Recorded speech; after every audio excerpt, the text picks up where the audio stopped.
A grand party where a man dramatically declares an end to his engagement with a woman named Alice. He explains this sudden decision by revealing that he has just remembered his past life as a Japanese person, which is shown through a flashback of him recalling these past life memories. In a large, ornate ballroom filled with guests, a dark-haired man named X Lost stands pensively, noting how suspiciously quiet the venue has become. His gaze is fixed on the scene, while nearby, the beautiful silver-haired Alice Misty is surrounded by floating flower petals, her expression calm. X recognizes Alice as the fiancée of the first prince and the daughter of a duke.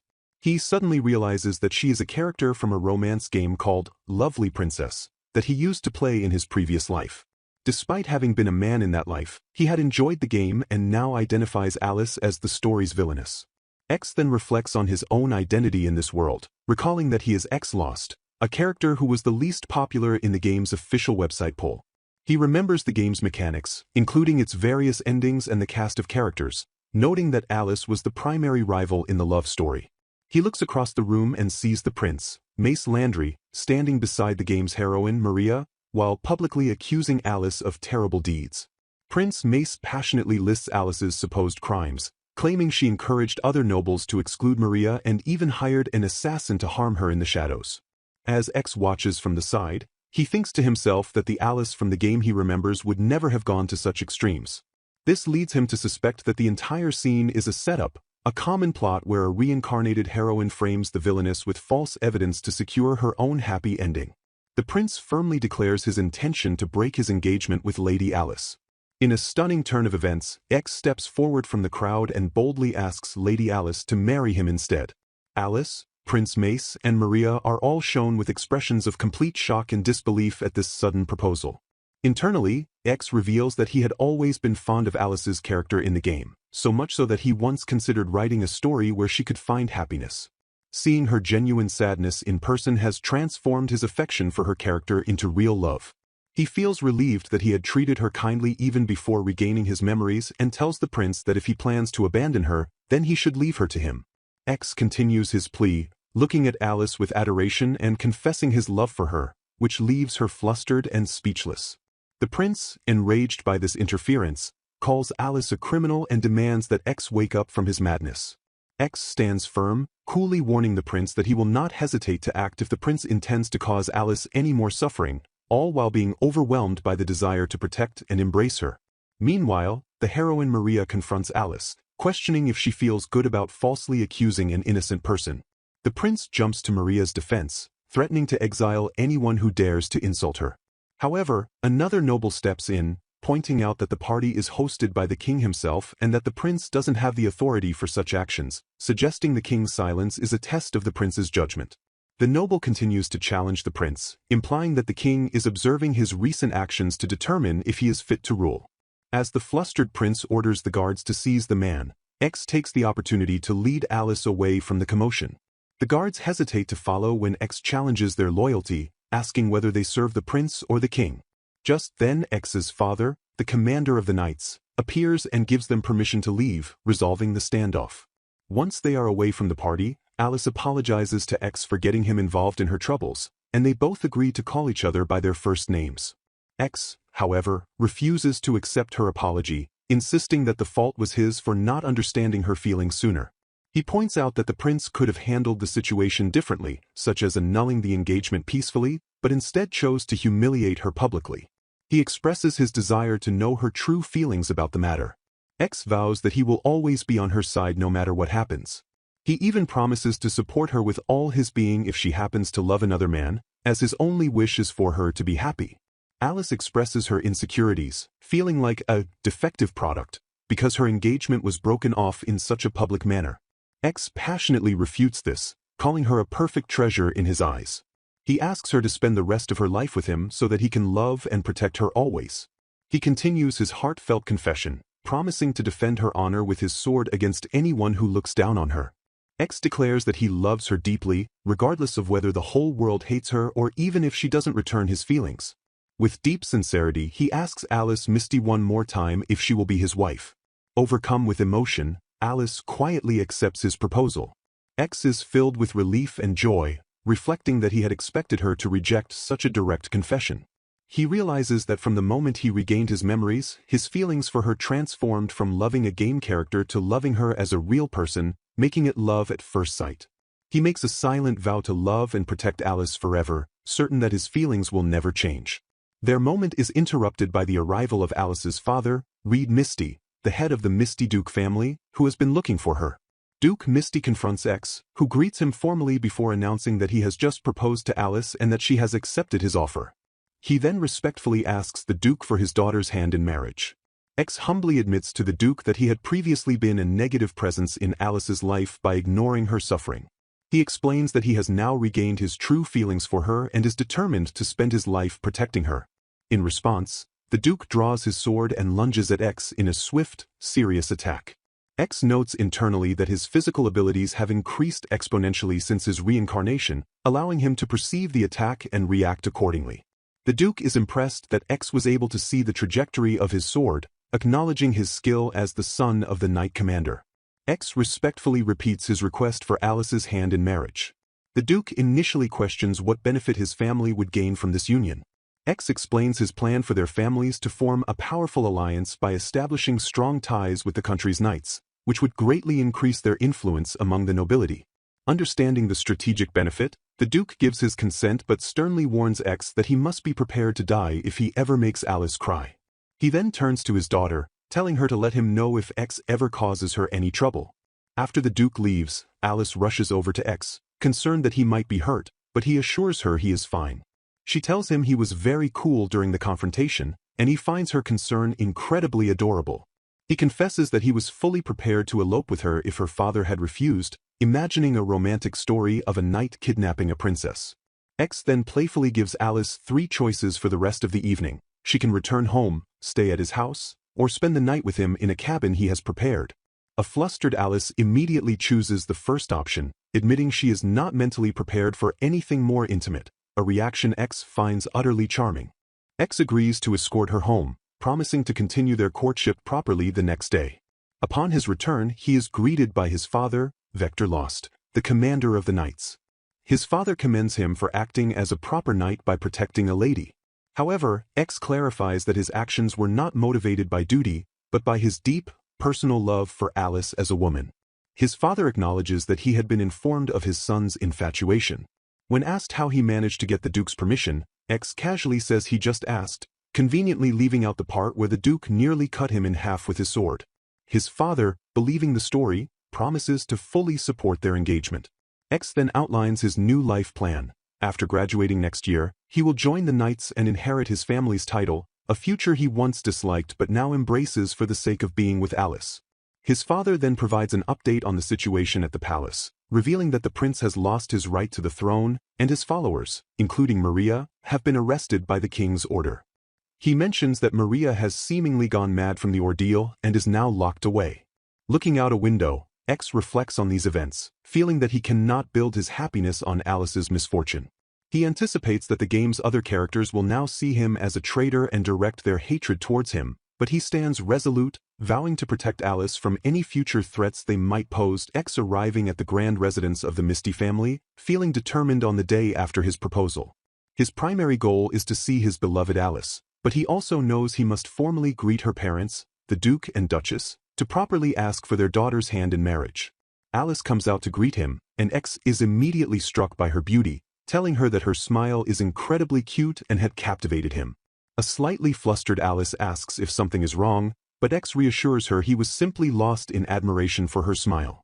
Internally, his mind is filled with thoughts of how cute she is, so much so that a funny thought bubble appears, asking if he wants to save this precious memory to his personal file, an idea his inner voice enthusiastically confirms with a double yes. Alice leads him towards her waiting father, mentioning that the Duke might be tough to deal with, but she appreciates X's efforts. X, in turn, says he's grateful for the opportunity to meet her parents properly. Inside a lavish room, they are met by Duke Misty, who greets X with a smile that doesn't quite reach his eyes. The Duke asks if he slept well, and X honestly replies that he slept soundly while dreaming of Alice.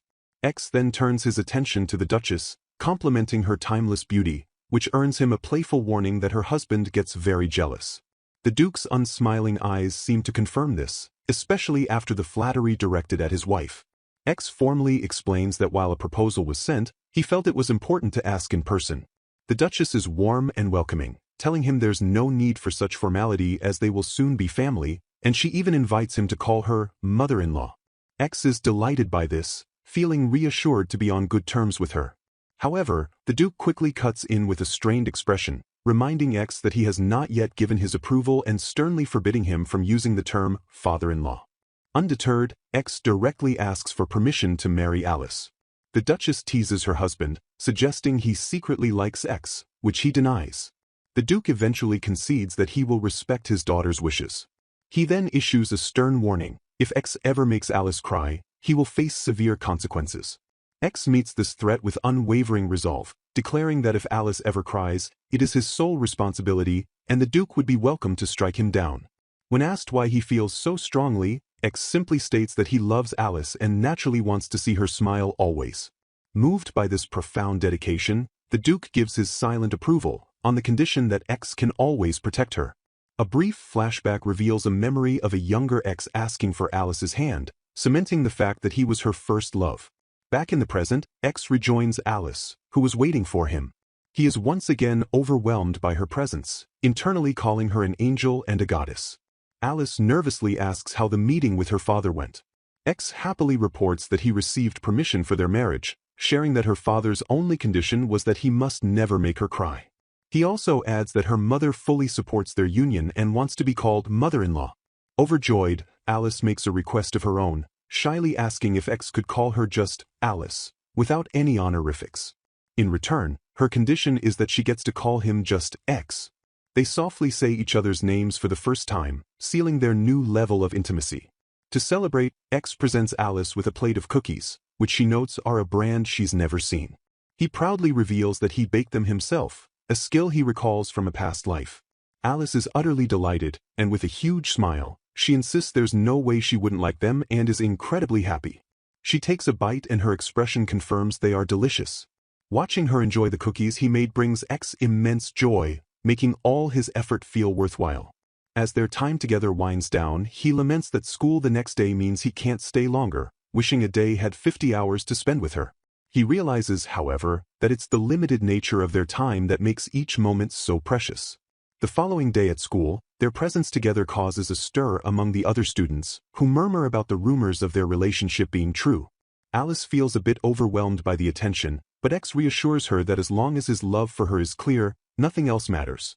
Their sweet interaction only fuels the excitement of their classmates. Their conversation is suddenly interrupted when a young man grabs X's shoulder from behind. X reacts instantly, twisting the man's arm and telling him not to grab him so unexpectedly.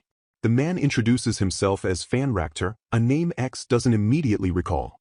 X's memory is jogged, and he remembers Fan as a minor character who was in love with the story's heroine, Maria, but was always ignored. Fan angrily reminds X of a promise to help him get together with Maria, who is now rumored to be locked away in a cell. Fan demands to know what X has been doing, and X coldly replies that he has been confessing to the person he truly loves, Alice. He states bluntly that he doesn't care about Maria and wants Fan to leave them alone. He then reveals the truth. Maria had tried to falsely accuse someone of stealing their fiancé, and that is why she is in trouble. Fan refuses to believe it, but X warns him to stop interfering, or he will be removed by force. After Fan leaves, X apologizes to Alice for involving her. She tells him it's okay and sweetly says that she is the happy one, getting to be his fiancé. Her heartfelt words touch X deeply, who internally declares her cuteness to be a World Heritage-level treasure meant only for him. He knows Fan will likely cause more trouble, but for Alice's sake, he resolves to handle the situation carefully and play his cards right. A new face appears, identified as Rince Landry, the second prince of the Landry Kingdom, who approaches Lost Kuin and Miss Misty. An explanation reveals that Prince Rince is the younger twin brother of Prince Mace, who was the main target in the game. Unlike his brother, Rince was just a side character who appeared in flashbacks and was not a capture target. A small drawing shows Rince and X being friendly in the past. It's noted that Rince is far more talented and handsome than his brother Mace, which caused Mace to develop an inferiority complex and ultimately be won over by the game's heroine. The story returns to the present as Prince Rince formally apologizes to Miss Misty and Lost Kuin for the trouble his brother caused them, asking them to raise their heads. He acknowledges that Miss Misty would have been in a worse situation if Lost Kuin had not stepped in to help. Meanwhile, Miss Misty thinks about her own feelings, admitting that while the broken engagement made her a little sad, she is now truly happy because X is by her side and has confessed his love for her. As she reflects on this, X makes a heartfelt promise to Alice, vowing that he will protect her for the rest of his life. Their tender moment is interrupted by Prince Rince, who politely asks if he can speak with them, and Alice graciously agrees. Prince Rince delivers the surprising news that he has replaced his brother and is now the crown prince. He explains that he will need help to protect the country and formally asks Lost Kuin to become his trusted ally and strength. Lost Kuin clarifies if the prince is asking him to be a confidant, and Rince confirms this, noting that Lost Kuin is expected to one day lead the knights like his father. Rince expresses his trust in him as a future ally of the nation. Lost Kuin agrees to help on the important condition that no harm comes to Miss Misty. Satisfied with the arrangement, Lost Kuin privately notes that Rince seems much smarter than his brother. Rince then shares that his original plan was to step in and protect Miss Misty himself if her public condemnation had continued.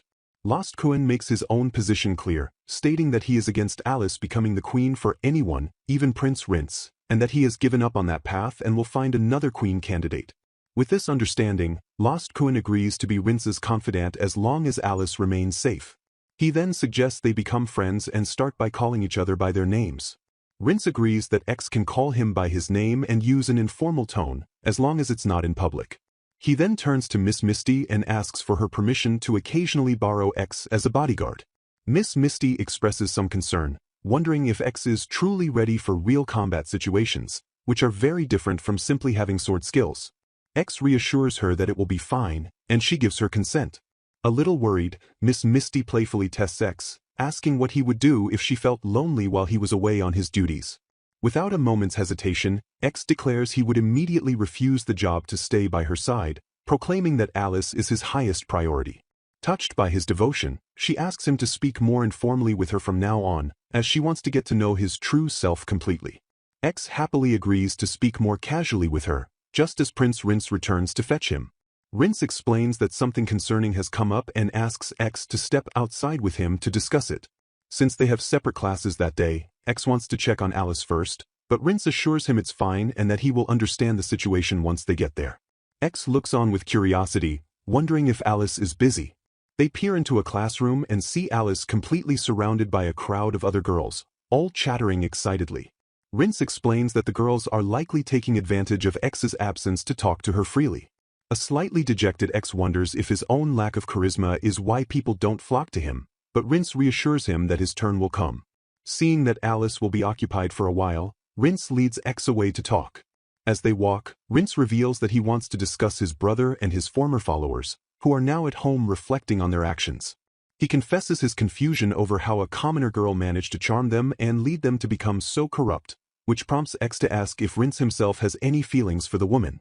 Rince dismisses the idea and offers a shocking theory: the woman may be a magic user. He explains that in their world, magic exists not as an overwhelming force but as a rare physical trait. For example, some are born with a minor ability to control water, but these powers are usually kept secret.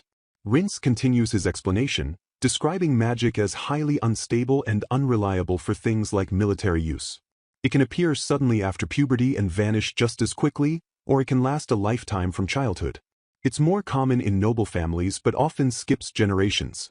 X connects the dots and asks the critical question: does Rince believe the woman is using charm magic? Rince confirms that it is a strong possibility. He describes charm magic as a power that has a hypnotic effect on the opposite sex and reveals that even the king suspects the woman possesses this ability, possibly using it unconsciously. If she can control it intentionally, she is an even greater threat, which is why she cannot be carelessly released. X wonders if his own physical enhancement magic is why he was immune to her charm. Rince acknowledges that X's family, the Viscount Lost lineage, is known for manifesting physical enhancement magic. However, X believes there's another reason for his immunity. He theorizes that his memories of a past life and his reincarnation into this world may grant him the ability to nullify such charms, while also cheekily thinking to himself that Alice is simply cuter anyway.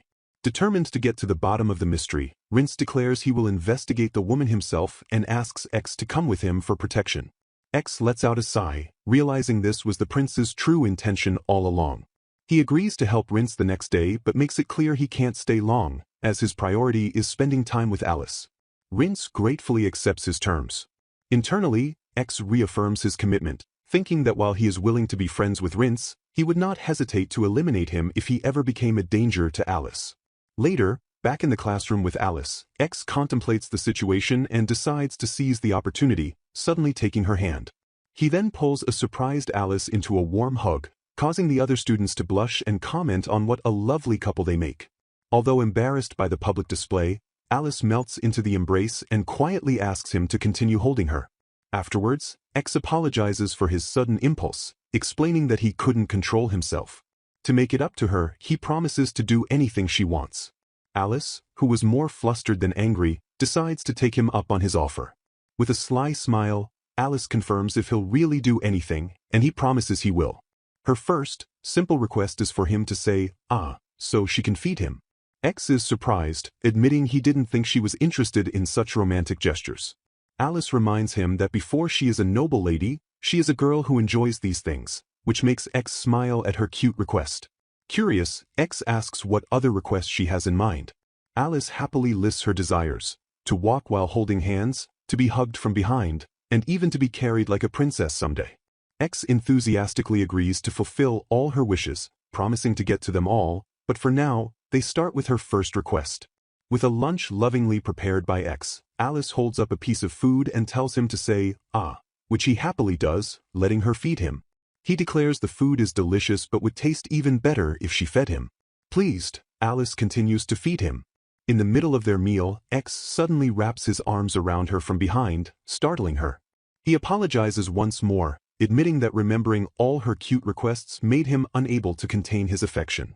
He tells her there is nothing better than sharing a peaceful lunch with her like this and asks if they can stay this way for just a little while longer. Alice softly agrees, and he thanks her.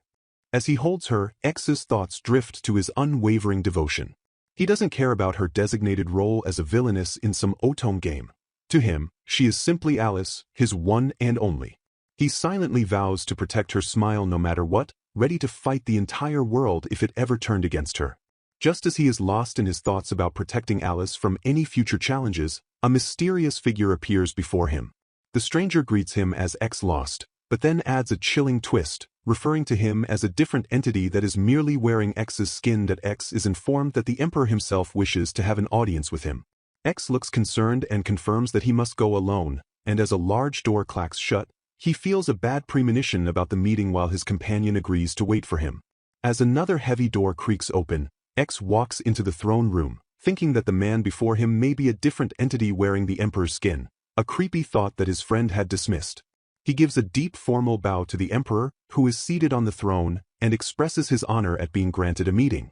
The Emperor greets him as the son of Viscount X Lost, seeing right through him, and X corrects him, proudly stating he is X Lost of the Lost Viscounty, while the Emperor tells him not to call him an impostor.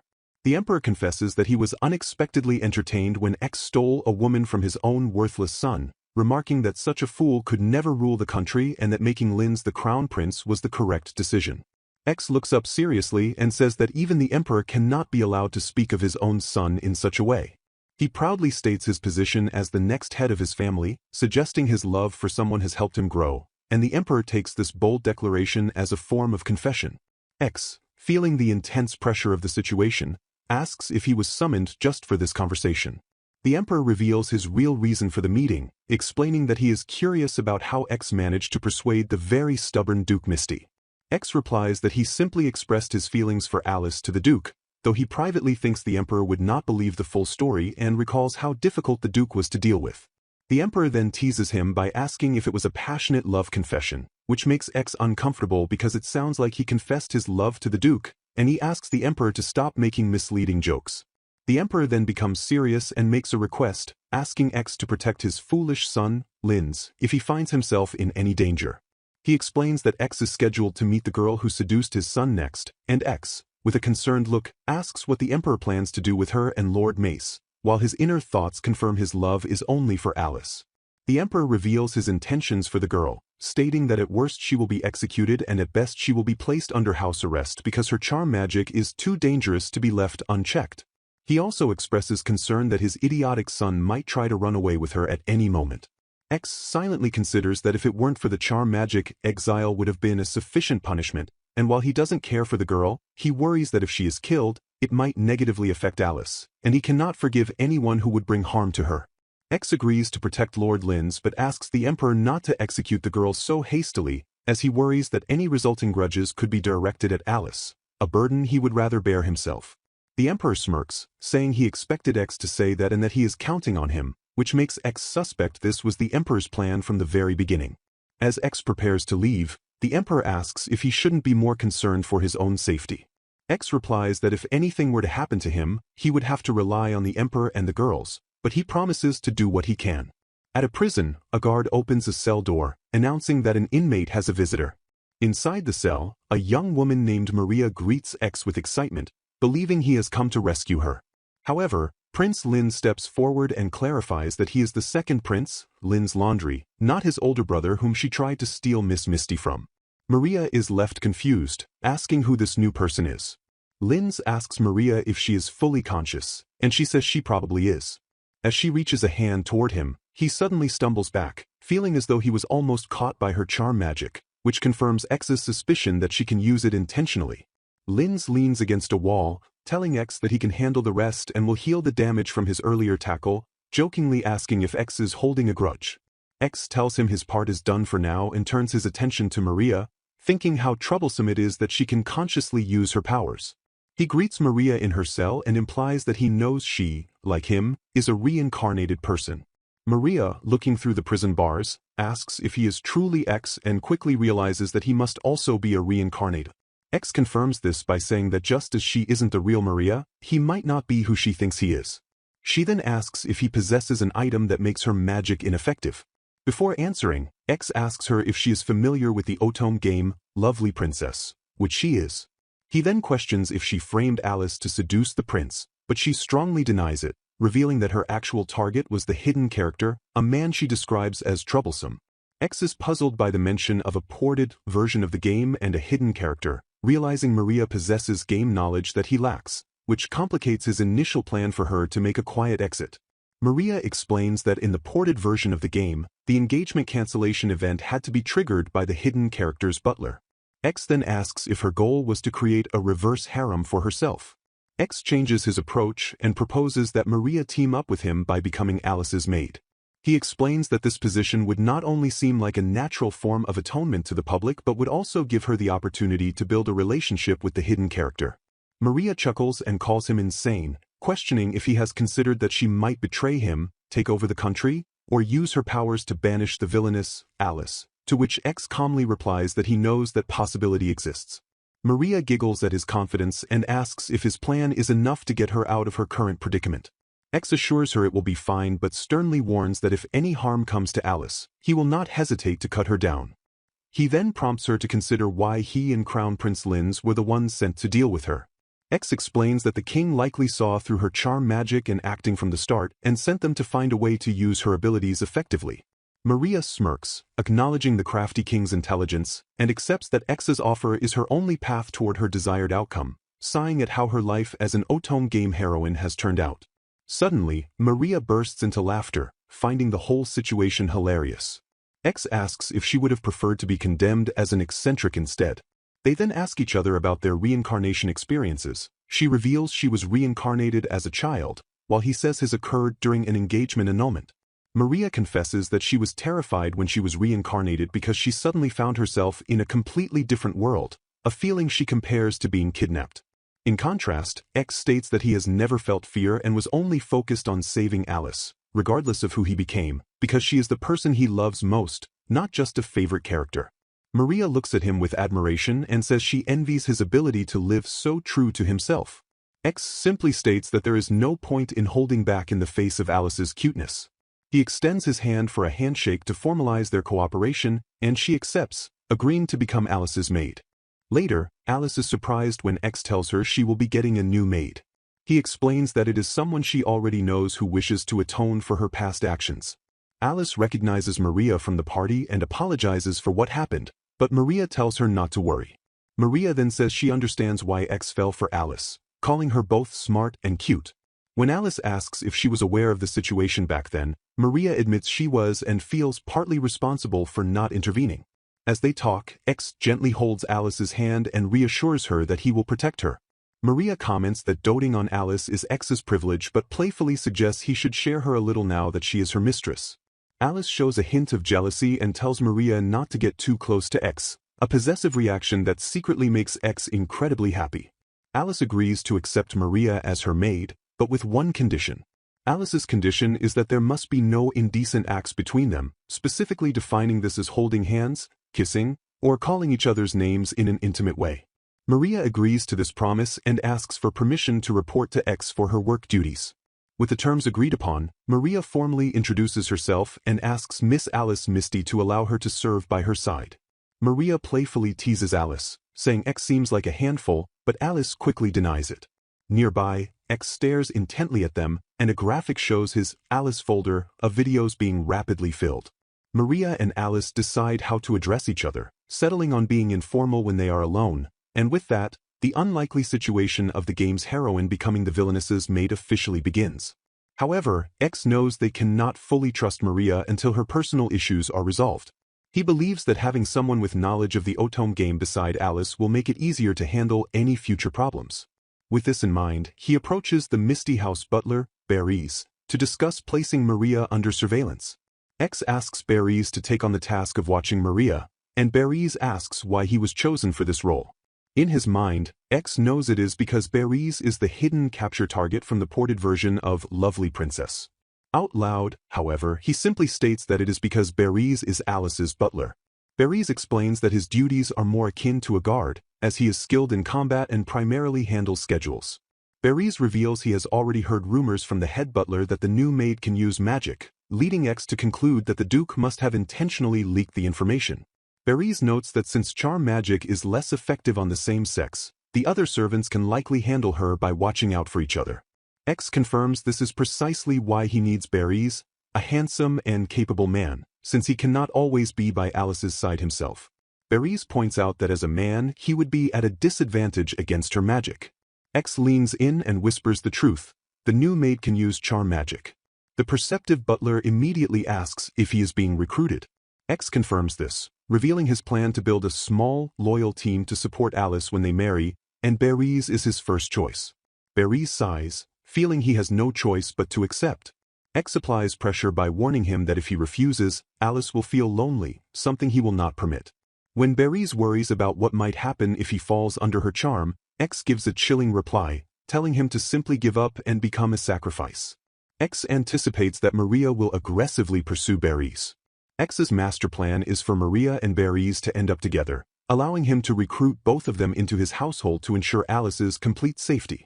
Just as this thought crosses his mind, an unseen person shouts his name and challenges him to a fight, bringing the chapter to a dramatic close. A grand school where a blonde-haired young man confronts the dark-haired X, asking if he was the cause of a commotion that morning. X looks back coolly and questions the accusation.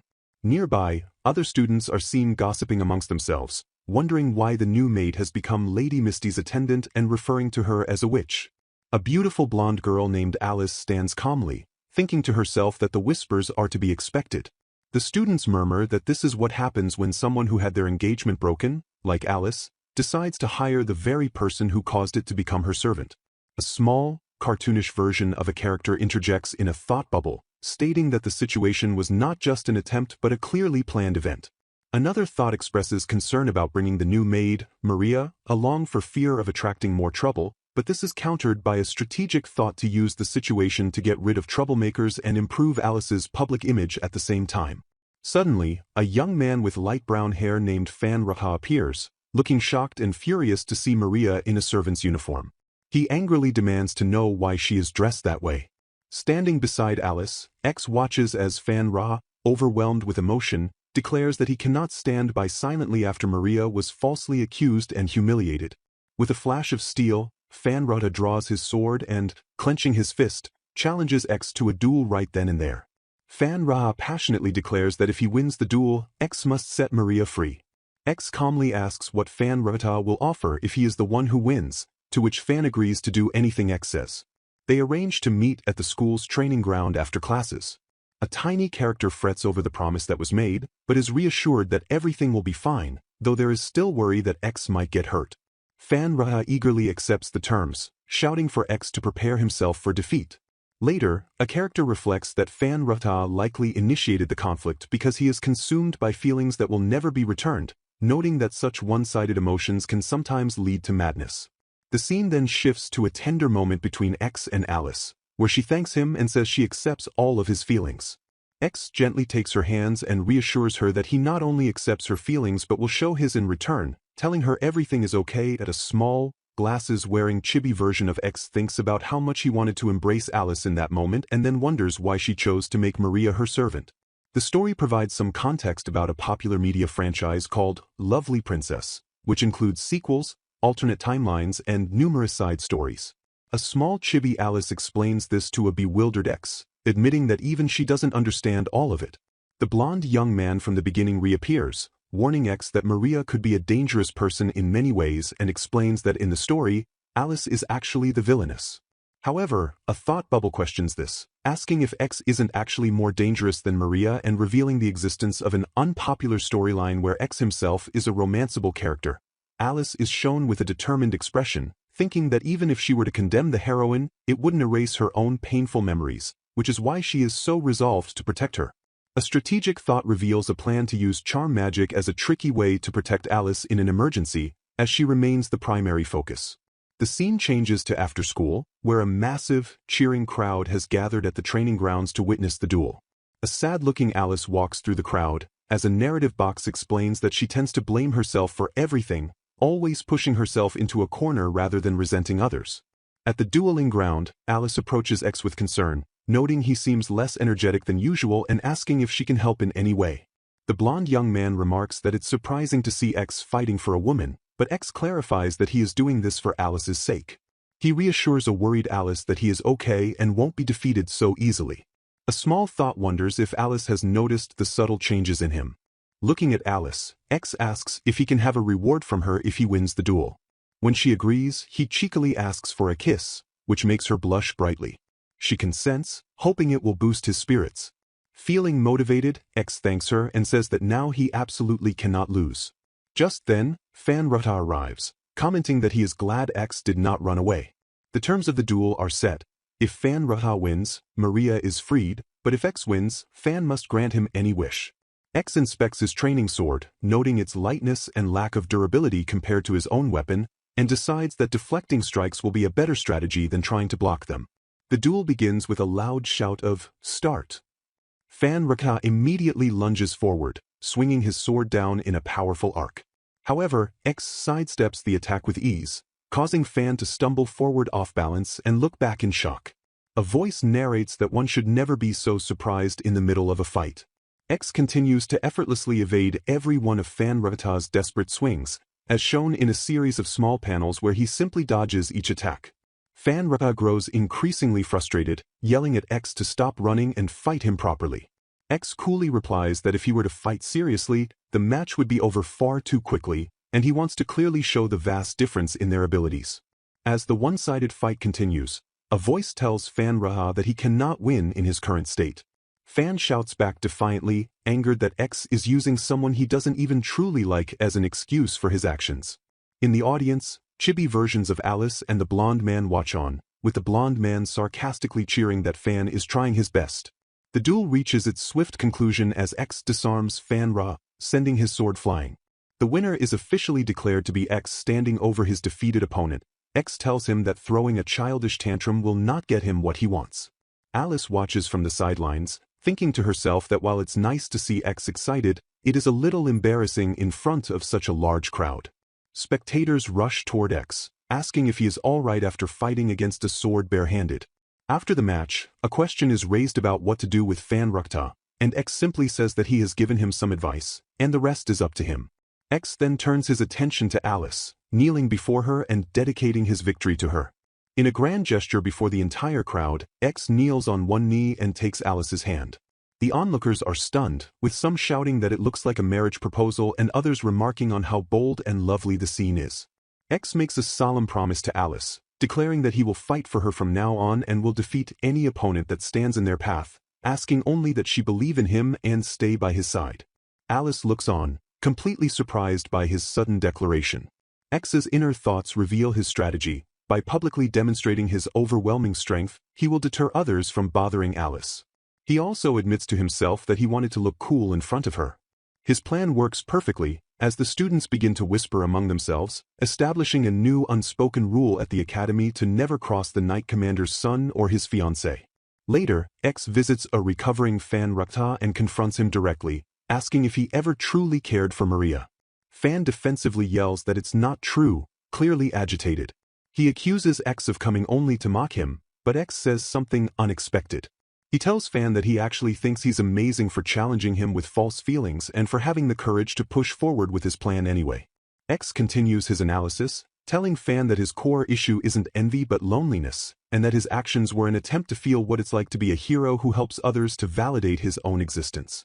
X then reveals a critical piece of information. He tells Fan that his own maid is in love with him. He knows this because the way she looks at Fan is the same way that he and Alice look at one another. He presses Fan, asking him what it is that he truly desires. Fan Rata breaks down and confesses everything. He admits that he has a maid he has known for a long time who, despite being clumsy and slow, he genuinely likes. His heartbreak began when he saw her speaking intimately with his own father, leading him to believe she saw his dad as someone more special than him. In an attempt to forget his pain, he met Maria and, seeing how popular she was, convinced himself he liked her too. Pretending to be in love with Maria was a way for him to distract himself from his true feelings and the situation at home. X offers Fan a different interpretation of what he saw. He points out that Fan's father, Baron Rata, is known for his kindness, particularly for hiring orphans. He suggests that the maid, being an orphan herself, likely sees the Baron as a father figure, and her feelings are those of parental affection, not romantic love. This revelation shocks Fan, who realizes he created a huge misunderstanding and was jealous over something so simple. X encourages him, telling him that his ability to take action is impressive and that he has the potential to protect those he truly cares about. X inspires Fan Rakata to not give up, reminding him that if he was willing to pick a fight for Maria, someone he didn't even like, he could become so much stronger if he fought for someone he truly loves. Fan expresses doubt, citing their difference in social status as an insurmountable barrier. X dismisses this, encouraging him to be true to his feelings and promising his support if he does. Meanwhile, a thought is shown from the maid's perspective, revealing that the stage is now perfectly set. With Fan Rakta feeling vulnerable, it is the ideal opportunity for her to act on her feelings and make him fall for her, believing that social status is a barrier that can be overcome. The next day, Alice happily greets X, asking if he encountered any trouble. His companion complains that he was swarmed by other women and Maria didn't even help him. He then tells Alice not to worry so much, because X will always be there to protect her. Hearing this, X smiles and remarks that he is relieved to see Maria is finally starting to feel more comfortable with them. In a private moment, Alice makes her feelings very clear to X. She tells him that he is not allowed to be with any other woman and that there are other things he is forbidden from doing with other women as well. X readily agrees, adding that he will not tolerate her being with any other man either. Alice confirms that she feels the same, wanting no one else but him. Alice clarifies that her rules are absolute, forbidding even a simple greeting kiss from another man. Chuckling, X says that if that's the case, then everything he has belongs to her. He leans in close, teasingly asking if this means approaching her like this to kiss her is also not allowed. Alice proclaims that of course it is, as every part of her belongs completely to him. X then playfully reminds Alice of their deal. Since he won the duel, he is owed his reward. A blushing Alice agrees and tells him to close his eyes. She nervously contemplates where to place the kiss, wondering if she should aim for his hand, like he did for her earlier, or perhaps his cheek. In a beautiful, sparkling full-page image, Alice stands on her toes and gives X a sweet and gentle kiss directly on the lips. After the kiss, Alice sighs softly, admitting with a blush that it was her very first kiss and shyly asks X to take responsibility for it. X smiles warmly, pulling her into a loving embrace and gladly promising that he will. The scene fades to the following day at the academy. On the final page, X and Alice are seen walking together, holding hands and smiling. In the background, a happy-looking Fan Rata is walking with his maid, while the blonde-haired young man from the beginning watches them with a satisfied smile. Alice thinks to herself that she would gladly go anywhere with X, bringing the chapter to a happy conclusion. Fan Ractor expresses his profound gratitude, as his deepest wish has finally been granted. The dark-haired protagonist, X, stands before him and agrees, but with a condition attached: Fan must now become his subordinate. X clarifies that he is giving Fan what he wants, though his actions were not specifically for Fan's benefit. In response, Fan hopefully asks if X is truly offering him a place where he can belong. X outlines his plan for Fan, instructing him to join the Knight Order after graduating from the academy. He warns Fan that if he becomes the leader of the order, Fan will be expected to work as hard as a draft horse, and asks if he has any complaints about this demanding future. Fan firmly states that his absolute top priority will always be the protection of a woman named Anri. He makes it clear that he cannot swear absolute loyalty because Anri's safety will always come first in a crisis. Fan agrees to the terms without any other problems. X accepts this condition, saying it would be troubling otherwise, and smirks with the thought that protecting the person you love is what a real man does. He officially welcomes Fan Ractor, who then thanks Lord X for the opportunity. Later, a blonde-haired prince remarks to X that he is incredibly sharp, noting his sensitivity to people's hearts and his impressive physical abilities. The prince admits he initially thought X would break Fan's heart before trying to reform him, a plan X confesses he had considered to some extent. Nearby, a maid and the prince both show looks of surprise. The conversation shifts as X casually asks the prince if a person named Rince has a preferred type of romantic partner. The prince, momentarily flustered, questions if X is interested in the same sex and clarifies that he means the opposite sex. He reassures X that they will remain friends regardless of his hobbies, though he might keep a bit more physical distance. Someone off-panel questions the just physical distance remark. As this happens, Text praises X for his deep love and his cute fiancé, though X corrects that everything but the fiancé part is a misunderstanding, adding that he hopes to find one soon himself. The mood becomes more serious as X and the prince stand by a window, where X comments on the heavy burden the prince must feel to succeed the current king. The prince turns away and solemnly confesses that he hated his older brother. He admits that he felt immense pressure about becoming the crown prince. The prince continues, describing his older brother as arrogant and selfish, yet possessing the dignity befitting a king, and reveals his brother always treated him like an enemy. He expresses his own self-doubt, feeling he lacks his brother's demeanor and is not suited to be king. X listens, internally reflecting that a king without ability to back up their dignity is merely a fool. With a reassuring smile, X tells the prince it's okay and promises to support him if anything happens, adding that he'll be in the country as long as Alice is. The prince thanks him and immediately asks for help with a specific matter. He wants X to assist in rehabilitating his brother and his followers. The prince explains that his brother's group is severely depressed over their past actions and might even commit suicide if left unattended. X confirms they had been sane until recently. X then explains that this situation is being managed carefully to ensure the prince doesn't abandon his older brother, who has been stripped of his right to the throne, mentioning this is his father's opinion and that public perception is also a key factor. X agrees to help but makes it clear that he will not take any responsibility for the outcome, a condition the prince accepts, promising to bear it all himself. X privately thinks that he can't let Alice be endangered, and if there's a suicide due to the broken engagement, he will get his revenge. The prince then asks if there are others who need to be reformed. Sometime later, a girl named Alice approaches X, noticing he seems lost in thought and looks more gloomy than usual. She earnestly offers to do anything to help him, asking him to let her know if there's anything she can do. X thanks her but gently advises her never to tell another man she would do anything for them, explaining that it could cause them to develop inappropriate feelings. Confused, Alice asks if that's really so. As they walk, X muses on how cute Alice is, and she asks if he also develops such feelings. Alice stops them, her heart thumping, and directly asks X if he has inappropriate thoughts about any other girls. X firmly declares that he has no such feelings for anyone other than Alice. Relieved, Alice says she believes him and playfully calls him a meanie. X tells her that if she wishes, she can keep watching him forever. He then thinks about how cute Alice is and resolves to finish his tasks quickly so he can cherish their time together. Alice asks him what he was thinking about before, but he dismisses it as nothing important. He then turns the conversation by asking for her thoughts on His Highness Mace and Maria. Alice confesses that while the situation was a shock at first, She holds no grudge and is actually grateful because being with X has made her first love come true.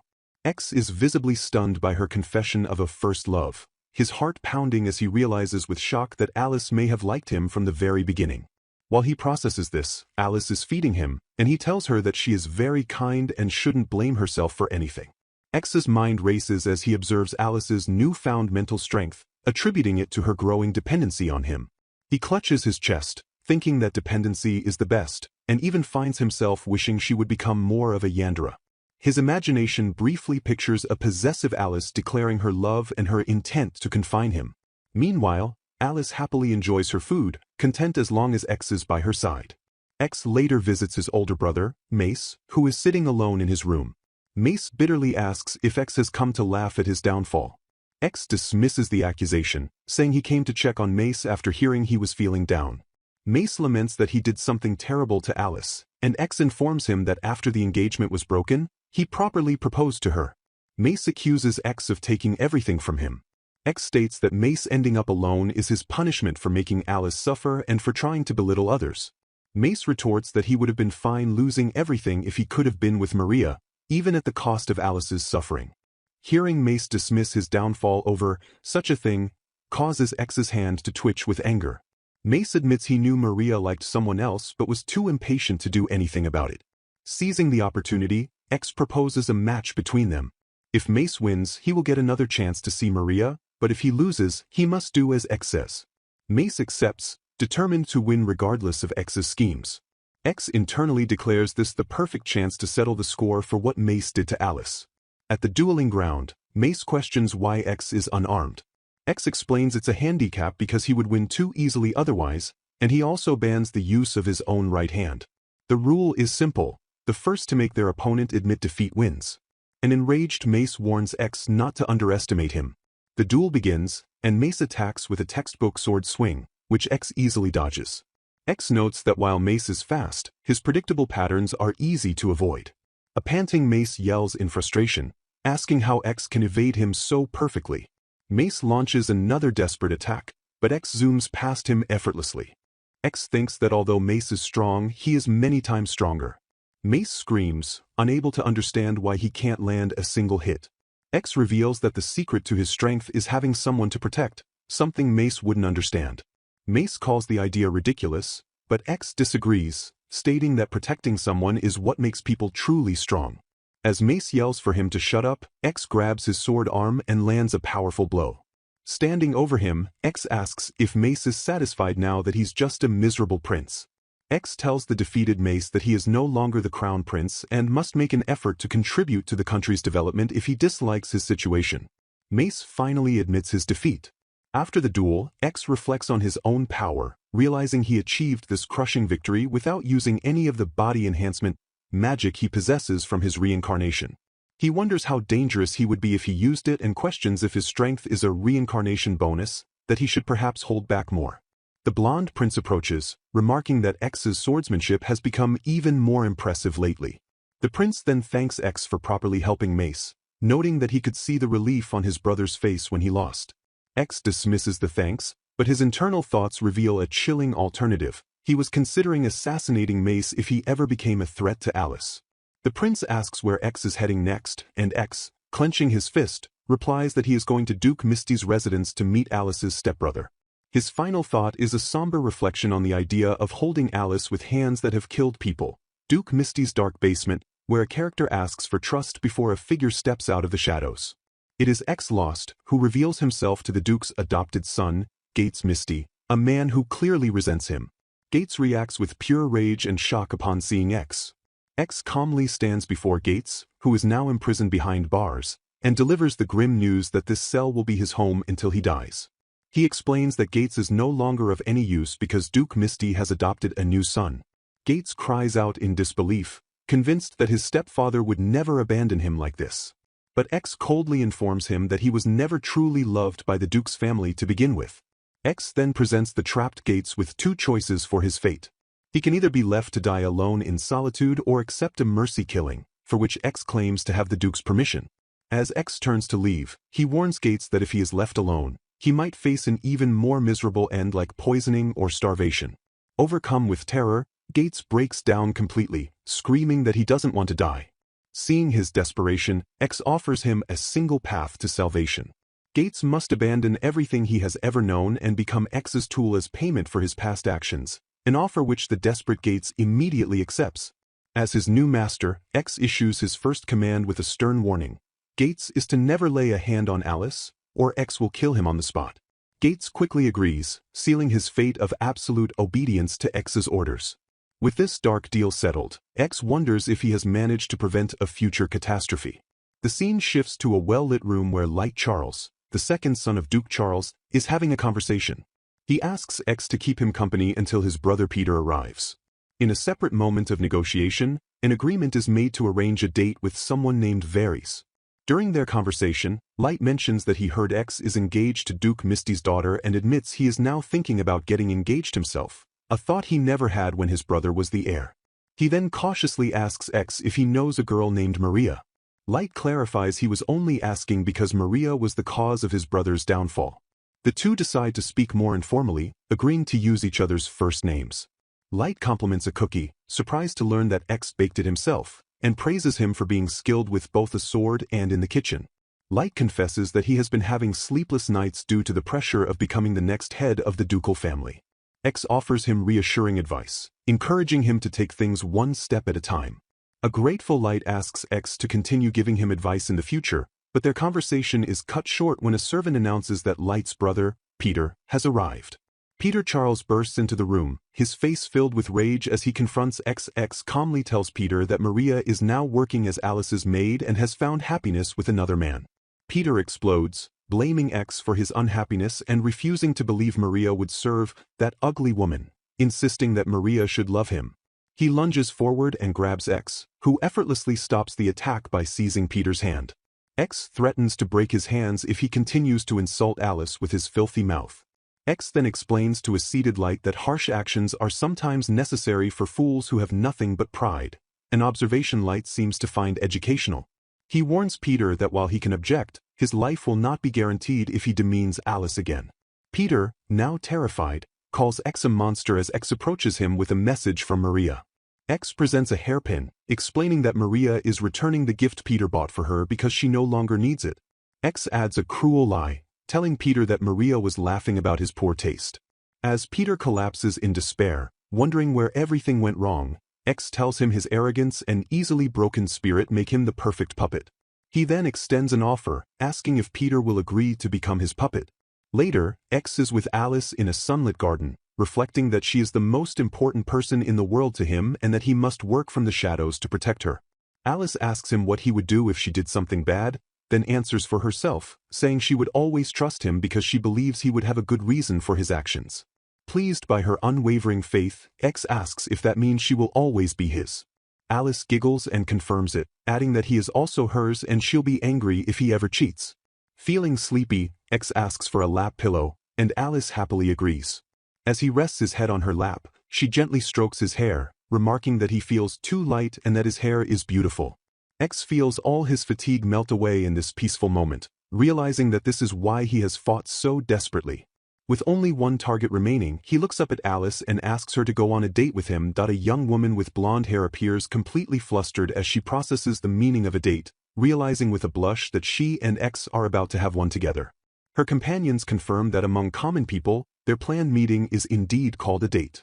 X suggests that Alice probably hasn't had a chance to get out and relax, and she happily agrees to the outing but wonders where they are going since she isn't familiar with the local geography. He reassures her that they will simply walk around town together to see various things and have fun. Alice expresses her excitement to go as long as it's with X, while he reveals that he has already taken care of all the arrangements. He has received the Duke's permission and has ensured their security is all set, proposing that he will pick her up on the next holiday, which she agrees to.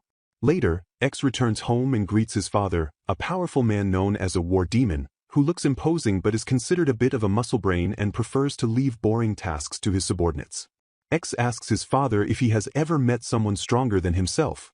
His father reveals that there are two people he has never been able to defeat, his own father Mobius Lost and a lifelong nemesis he only refers to as that guy.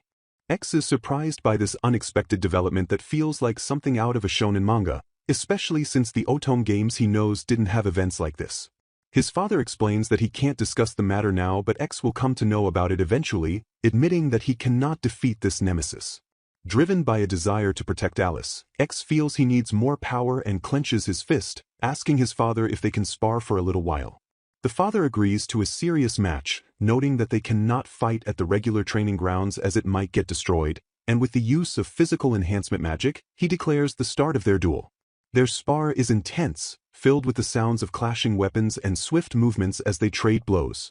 X is shocked when his father uses a sweeping kick, showing just how serious the fight is as he rolls away with a smirk. The battle continues with X spinning and sliding to evade his father's powerful strikes, and he notes with surprise that his father is coming at him with the intent to kill, prompting him to give it his all in return. The father challenges his son to come at him with full force, wanting to test how far X can go in his current state. After the duel, the training grounds are completely destroyed, and a woman named Viscountess Machina Lost appears, scolding both X and his father for their actions.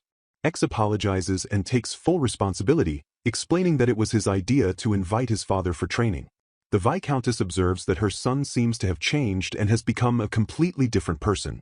X declares that he will eliminate anything standing in the way of his love for Alice, and his mother reassures him that no matter what happens, he will always be her son. On their date, X and Alice walk through a town as X explains that the territory they are in was a reward his father accepted for his service in the war. He mentions that his father is deeply devoted to his mother and refused other rewards like a promotion or marriage to the princess, which Alice finds wonderful. As they walk, an older woman recognizes X as the young master and comments on how much he has grown. X thinks Alice looks cute and cool, and he clasps her hand as they decide where to go next. They enter a shop where the owner greets X as the little master.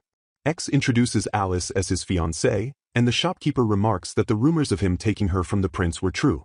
X explains that he couldn't suppress his feelings for his longtime first love and is now very happy. The townspeople congratulate the couple on their engagement, and the shopkeeper offers them a congratulatory gift, refusing to accept any payment. Later, X notices Alice looking at a natural gemstone and decides to buy it for her as a memento of their day. He gives her the gift, saying he thought of it as a substitute until they get official wedding rings.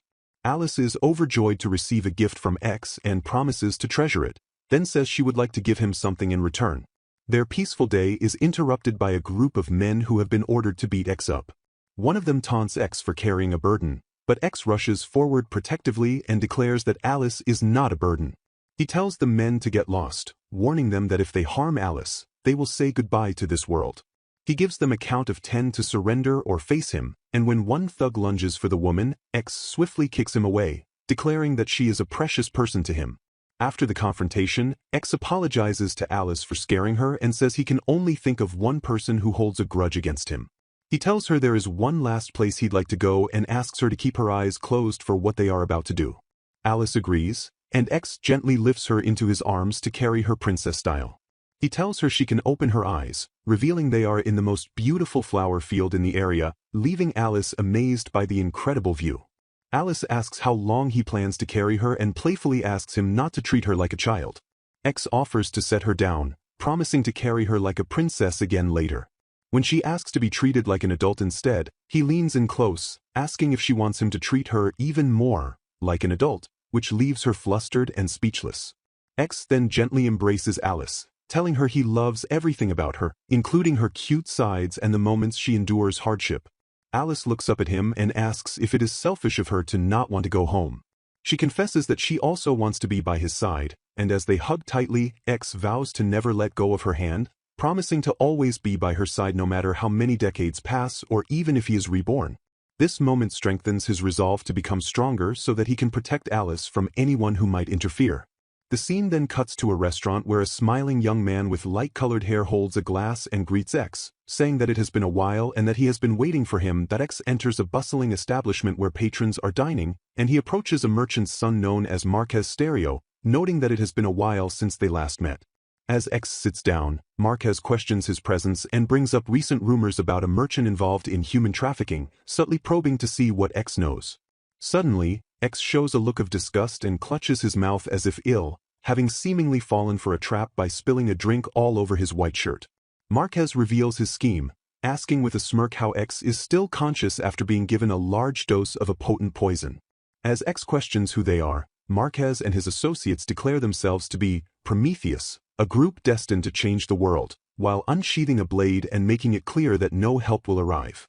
However, X calmly stands up and reveals that poison has no effect on him due to his body-enhancing magic, admitting that he knew about their pathetic plan from the very beginning and was only acting tired.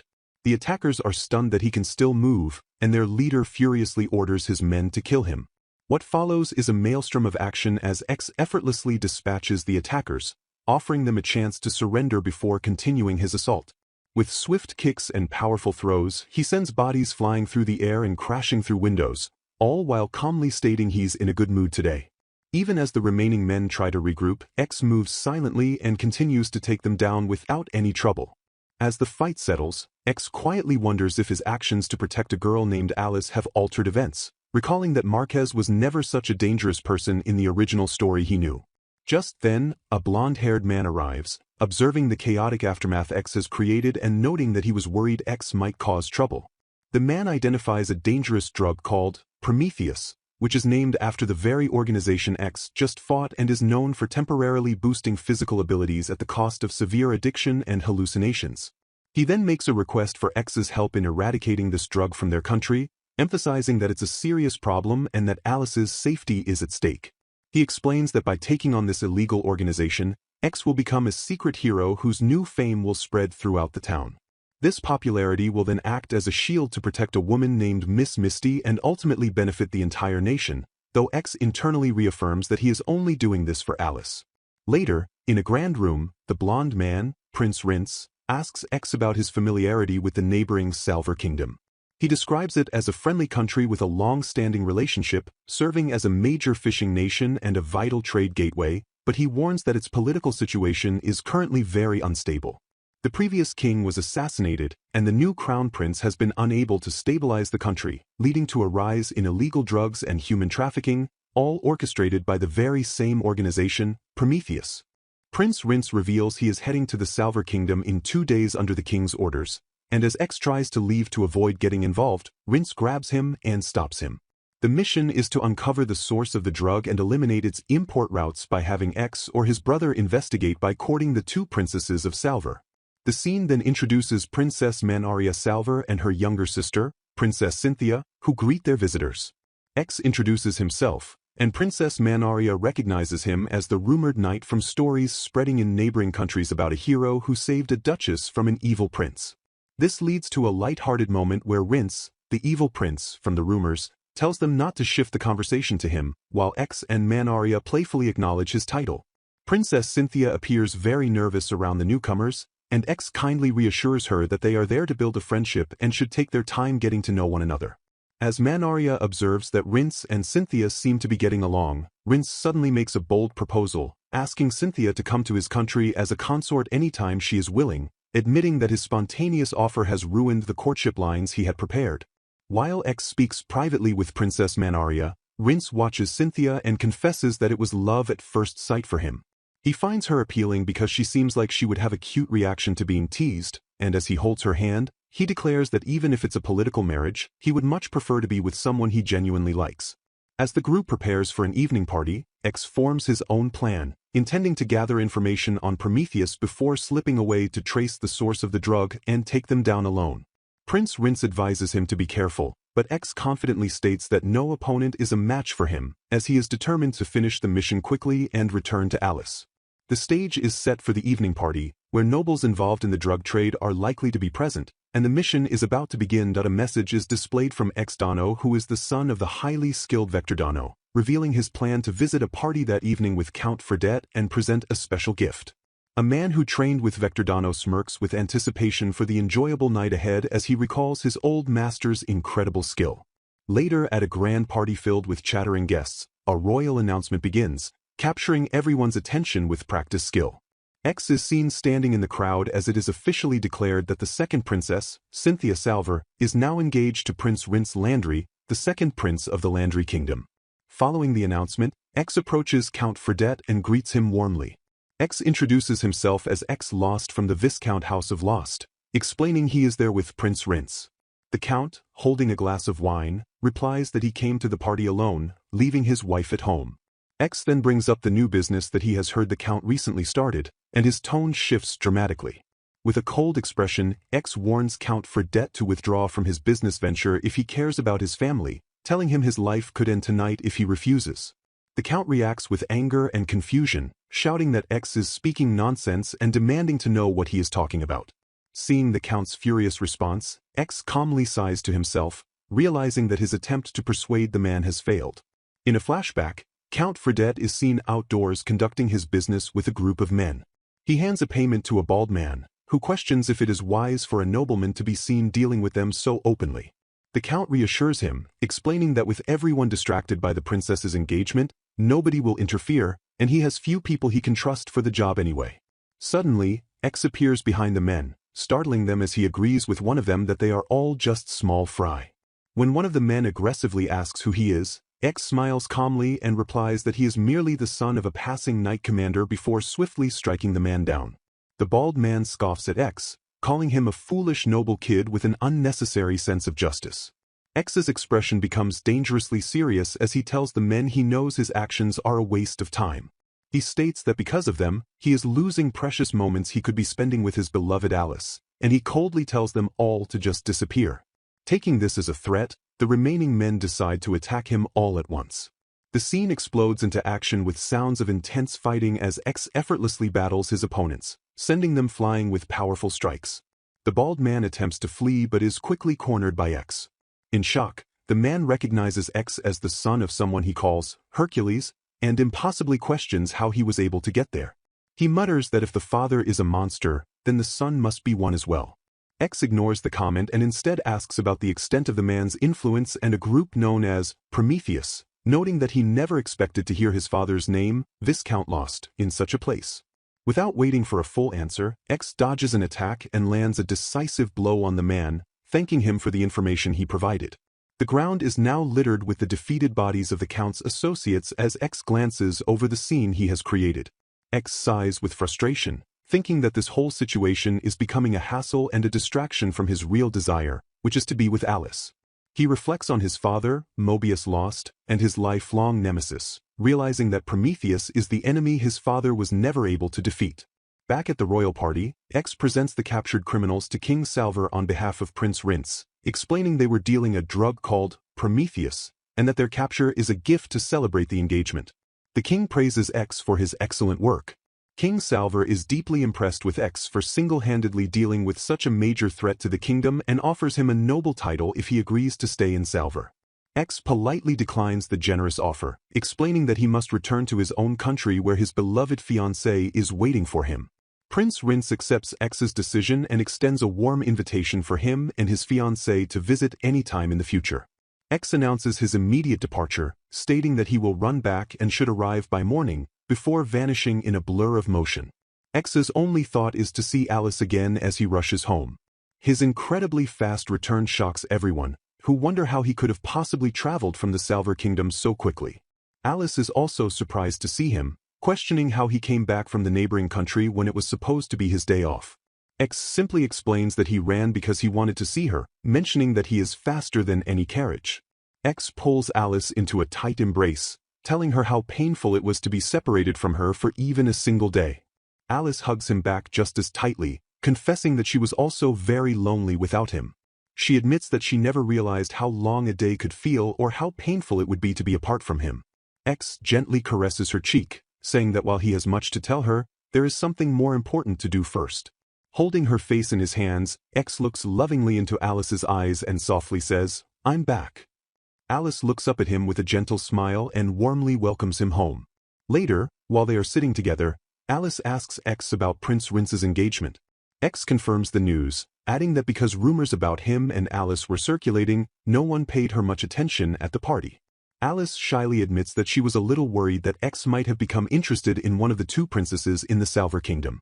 X is touched by her cute worry and playfully asks how she could ever think he would be interested in anyone other than her. Overcome by her adorable, flustered expression, he teases that he might just eat her cute cheek, causing Alice to blush even more. Changing the subject, Alice says she has something important to discuss and asks X where they should hold their wedding. While X considers grand venues, Alice clarifies that she doesn't care about a fancy ceremony. She simply wants to become his wife, preferring a small, modest wedding with only their closest family. Overjoyed by her sincere feelings, X declares that she is the best and happily agrees with her perfect idea that a man wishes to honor X for his recent service in eliminating the group called Prometheus and successfully closing off their import route, an achievement he calls immeasurable. He tells X not to avoid the responsibility, but X insists that all the credit should go to Prince Rince. The man then offers X a reward, asking him to name what he wants. With a cheerful grin, X simply asks to be allowed to go home now, adding that the best reward for him is to be left alone. A younger man with light hair laughs and tells him that is not going to happen. The older man explains that X and Rince are destined to become the foundation of the country, so X's achievements must be made public to strengthen that foundation. In response, X makes a bold request, asking that the throne be given to Prince Rince at the same time the prince graduates from the academy. X confidently expresses that there is no need to worry because Prince Rince is a genius. He continues by stating his own plan to join the knights after graduation and quickly rise to the position of knight commander. The man listens to this proposal, tapping his fingers thoughtfully on a table as he notes how fearless X is to want him to retire in just 1 year. Suddenly struck by an idea, the man decides to grant X the honor of creating a new, independent order of knighthood and declares that X will be its commander. X immediately voices his respectful decline of the offer, looking troubled by the proposition. The man clarifies that this new order will function as X's own private army, serving as a powerful trump card for the country with Rince as the future king. He makes it an official order that X must obey, emphasizing that this is necessary to completely eliminate the threat of Prometheus. X clenches his fist in frustration, arguing that the country initiated the conflict and he was merely following orders, but the man dismisses his point, stating that it doesn't change the fact that X was the one who acted. Smiling, the man asks if commanding a new order of knights isn't a good enough reward. X, looking annoyed, reminds him that he was meant to receive a reward, not be burdened with more troublesome responsibilities. He is then instructed to gather the members for his new order by the time he graduates. Overwhelmed and exhausted, X rolls on the floor while being told he can design the uniforms as he likes and will even be provided with the best tailor for wedding dresses. X finally agrees, but only on the condition that he receives a decent salary and that his new duties do not interfere with his time with a woman named Alice. Later, X is with his father when he's asked if he heard about the bandits he captured while searching for Prince Rince's fiancée. When X says he hasn't, his father asks if he knows anyone by the name of Prometheus, causing X to flinch and demand to know where he heard that name. His father explains he heard it from the bandits, who are the people behind the recent troubles. He reveals that the man he once fought and couldn't defeat is part of that group. X looks disappointed that his father lost, but his father clenches his fist and clarifies that the man let him live, calling it a reward for his entertainment. X's father declares that this is his problem to solve and he has no intention of involving his children. X calmly replies that their mother would be sad if he fought and that he has no intention of dying, which visibly distresses his father. Realizing he must do something, X asks if the opponent used magic. His father confirms the man used physical enhancements like theirs and perhaps even more than one type of magic, which is not normal. A flashback shows a one-armed man wielding black flames, and his father describes how the man seemed to be growing magic within himself and would often talk to himself as if conversing with someone inside him. X takes charge, telling his father that if he is prepared to fight to the death, then he will fight and win instead, promising a complete victory. He then reminds his father that as the knight commander, he is meant to protect his family, and making his wife cry would make him unfit to be a knight. X declares himself to be Alice's knight, stating he will not allow his father to die and make her sad. In a brighter scene, Alice points out that everyone seems to be looking at X. X playfully suggests that everyone is simply captivated by Alice's cuteness, causing her to blush. Their moment is interrupted when a girl approaches and mentions rumors about someone fighting dark organizations, thanking a Lost San for saving her friend from being trafficked. More people join in, praising Lost San for saving so many people, while X sighs, wishing Alice didn't have to know about the dangerous things he does. Alice reveals that she heard about these events because her own brother was there. Worried, she holds X's arm and asks him not to be reckless, adding that Rince said he would become a secret hero. X thinks to himself that he only ever wanted to be Alice's personal hero. Alice acknowledges that people have been saved because of his actions but expresses her fear of something happening to him.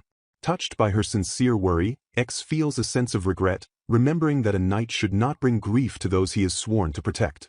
He holds her hand, looking into her eyes as he promises that he will never leave her side and that they will always be together, his words flustering her.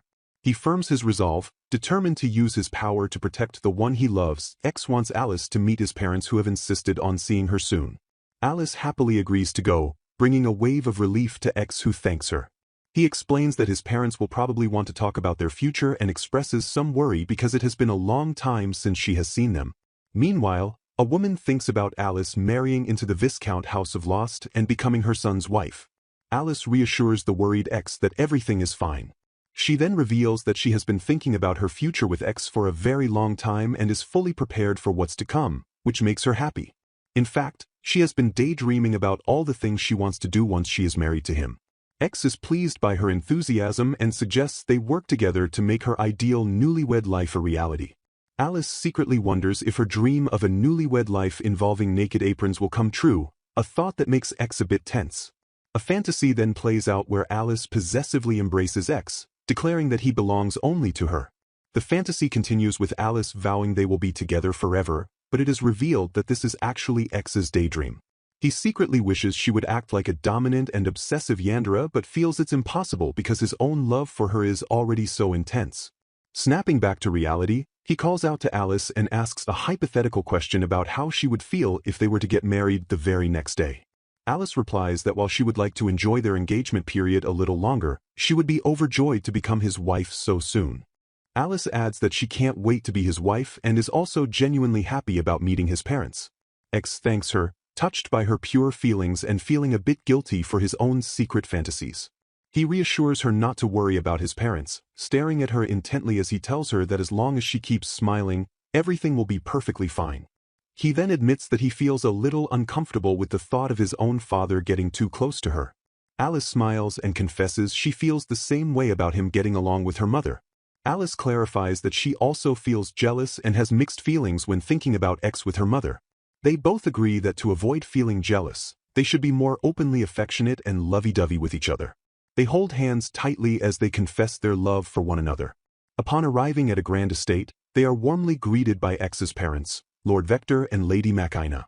Lord Vector compliments Alice, noting she has grown into a beautiful woman, while Lady Makina kindly tells her not to be nervous. Lord Vector expresses his surprise at their engagement but adds that he would be delighted to have her as his daughter-in-law. Alice formally introduces herself and says she will now call him father-in-law, a suggestion he happily accepts. Lady Makina remarks that she was surprised Alice accepted X's aggressive proposal. Blushing, Alice explains that she was happy because she genuinely liked X. Lady Makina smiles warmly at the clear love between them and invites Alice to visit more often. Lady Makina then offers to teach Alice everything she needs to know to be the daughter-in-law of the Viscount Lost, again telling her not to be nervous. She playfully teases her husband, saying that unlike him and his devotion to his job, X is sensitive to the subtle needs of the one he loves. Lord Vector looks shocked and asks if he is really that bad. Makina assures her husband she accepts him as he is, then turns to Alice with a smile, advising that it is important to be a little tough sometimes. X interjects, asking his mother not to tell Alice anything unnecessary. Makina leans in to explain that because X is often forced to work hard behind the scenes, it's Alice's job to prevent him from overdoing it. She then whispers a secret weapon to Alice, a phrase that has a high probability of stopping X when he's pushing himself too hard. What's more important, me or your job? Nearby, X quietly asks his father if he's ever heard that phrase, and his father admits it has been used on him twice, which is why he takes time off when he is not feeling well. This gives X the idea of pretending to be sick just so Alice will come and take care of him.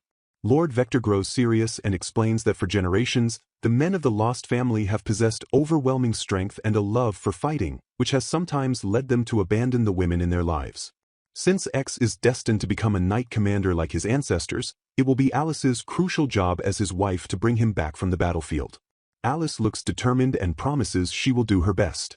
Lady Makina then kindly asks Alice to call her mother-in-law and to take good care of X. Alice agrees, feeling relieved but still a bit nervous after the intense conversation.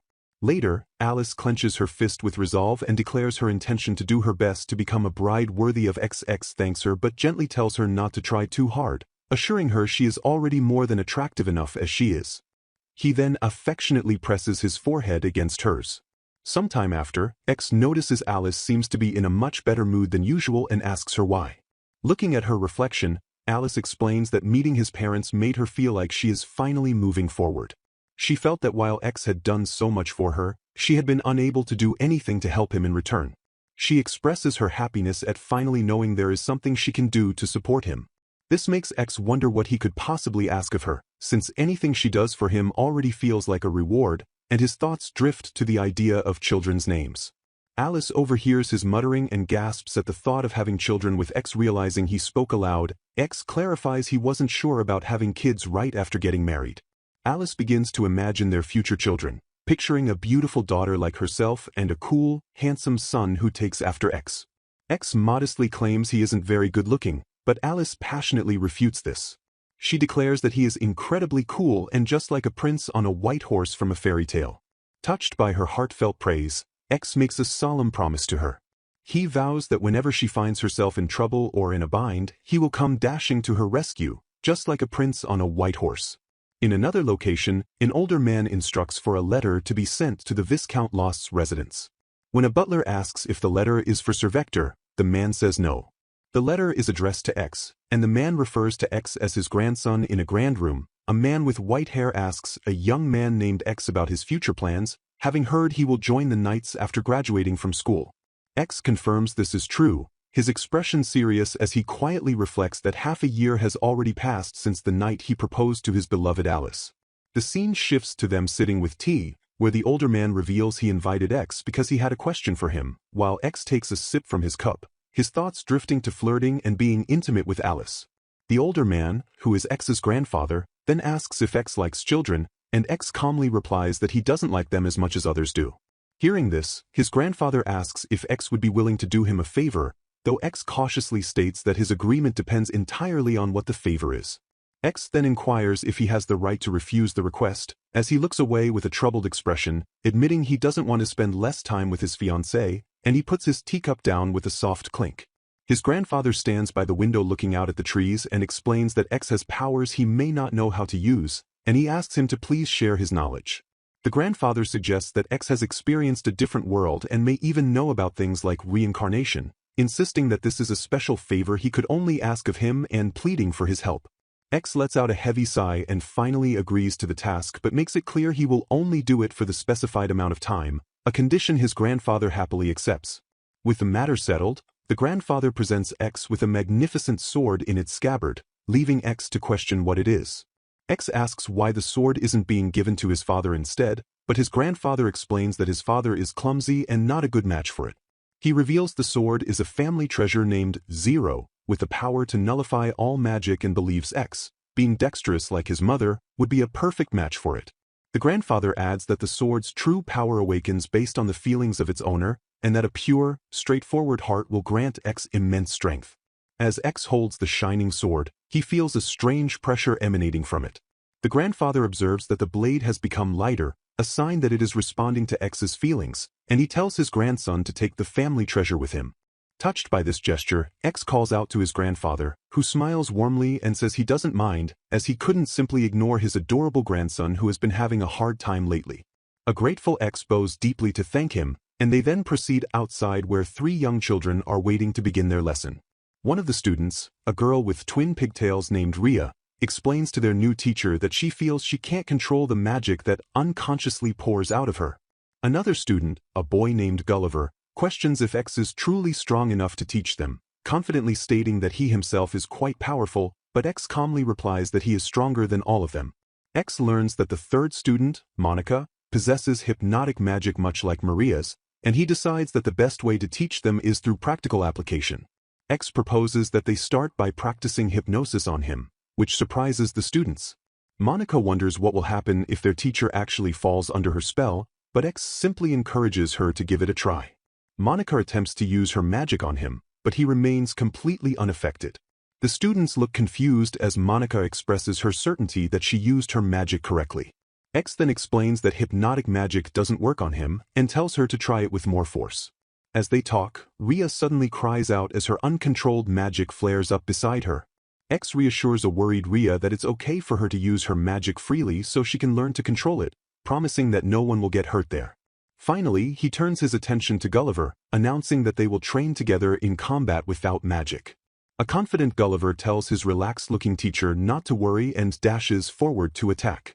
Gulliver is immediately knocked to the floor with a thud, and X stands over him, advising that while Gulliver's characteristic is speed, his attacks won't be effective unless he moves around much more. From the sidelines, Monica watches in awe, noting that their teacher is very relaxed while blocking all of Gulliver's attacks without using any magic. Ria adds that she has been trying to use hypnosis on X multiple times during the fight, but the magic keeps getting nullified. Gulliver, now panting and exhausted, struggles to keep fighting. With tears in his eyes, X asks him if he wants to stop or continue, but Gulliver tearfully insists he is not crying and defiantly shouts that he will keep going. Filled with a new sense of determination, Gulliver declares that he will absolutely land a hit on his sensei. X smiles at his student's spirit and encourages him to keep trying, while also reminding Ria not to hesitate to use her magic. After the training session ends, a tired Gulliver leans over to catch his breath. When X asks if he is okay, Gulliver says it's nothing to worry about and promises his teacher that he will definitely hit him next time, before bowing and thanking him for his continued support. The other students also thank X, and later he is seen at his desk writing notes about their progress. He concludes that Gulliver's speed would be best suited for a light weapon like a rapier, Ria needs to develop an understanding of her power, and Monica is constantly trying to use her hypnosis magic on him. While working, X finds his thoughts turning to Alice, wishing he could hear her voice and had an easy way to contact her in this different world. He muses that he must do his best so this new teaching job doesn't cut into his time with her, and at the very least, he wishes they could feel each other's presence when they are nearby. Meanwhile, on a starry night, Alice stands on a balcony when her maid, Maria, approaches and tells her she will catch a cold. Maria playfully asks if Alice was thinking of Lost San again, and Alice denies it with a sigh, though she admits that being unable to see him for even a little while makes her anxious. Maria dismisses her worries as needless, reminding her that she will see him tomorrow and should rest soon. She then teases that Lost San would make a fuss if he saw dark circles on Alice's pretty face, revealing that X is the cause of her sleep-deprived state. Blushing, Alice admits that she wants to look as cute as possible for him, and she eagerly wishes for tomorrow to come sooner. A close-up of a hand flinching away from a plate of dessert as a question is asked about whether X is a teacher. The scene then shows Alice and X sitting together on a comfortable-looking sofa, where Alice explains that her grandfather asked her to teach magic to some children once a week. Curious, X inquires whether the students are boys or girls. Alice clasps her hands together with a worried expression, confessing that she has been feeling uneasy lately during the times they cannot see each other. She expresses her fear that X might meet another girl while they are apart and admits that this feeling is strange because she truly believes in him. X, looking at her with a serious expression, answers her earlier question, revealing that there is one boy and two girls in the group she teaches. With a concerned look on her face, Alice tells X that she worries about him. X smiles gently and reassures her, saying that he knows exactly how she feels because he also has moments of worry despite having complete faith in Alice. He then rises from the sofa and moves towards her, mentioning that he was just getting ready to give her something special. X leans in closer to Alice and softly asks her to keep her eyes closed for just a second. A slightly puzzled Alice agrees and closes her eyes as instructed. He then presents a gift to her, telling her to open it and see what is inside while admitting that it is a little embarrassing for him because he made it himself. As Alice looks at the gift, X explains that he wanted them to have something that would make them feel connected to each other even when they are apart. Alice gazes at the present and begins to wonder if the pendant X wears also contains something similar, perhaps a picture of her, creating a matching set for them. X confirms her suspicions with a warm smile and opens his own locket, revealing a small picture of Alice tucked safely inside. He tells her that even when he cannot see her, just having this picture with him makes him feel like she is by his side and brings him a great deal of comfort. He then asks if she is okay with this gift, offering to take it back if she does not like it.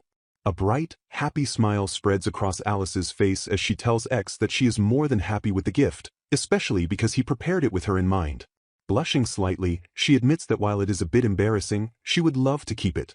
As she holds her own locket, she notices that there is something carved into the metal.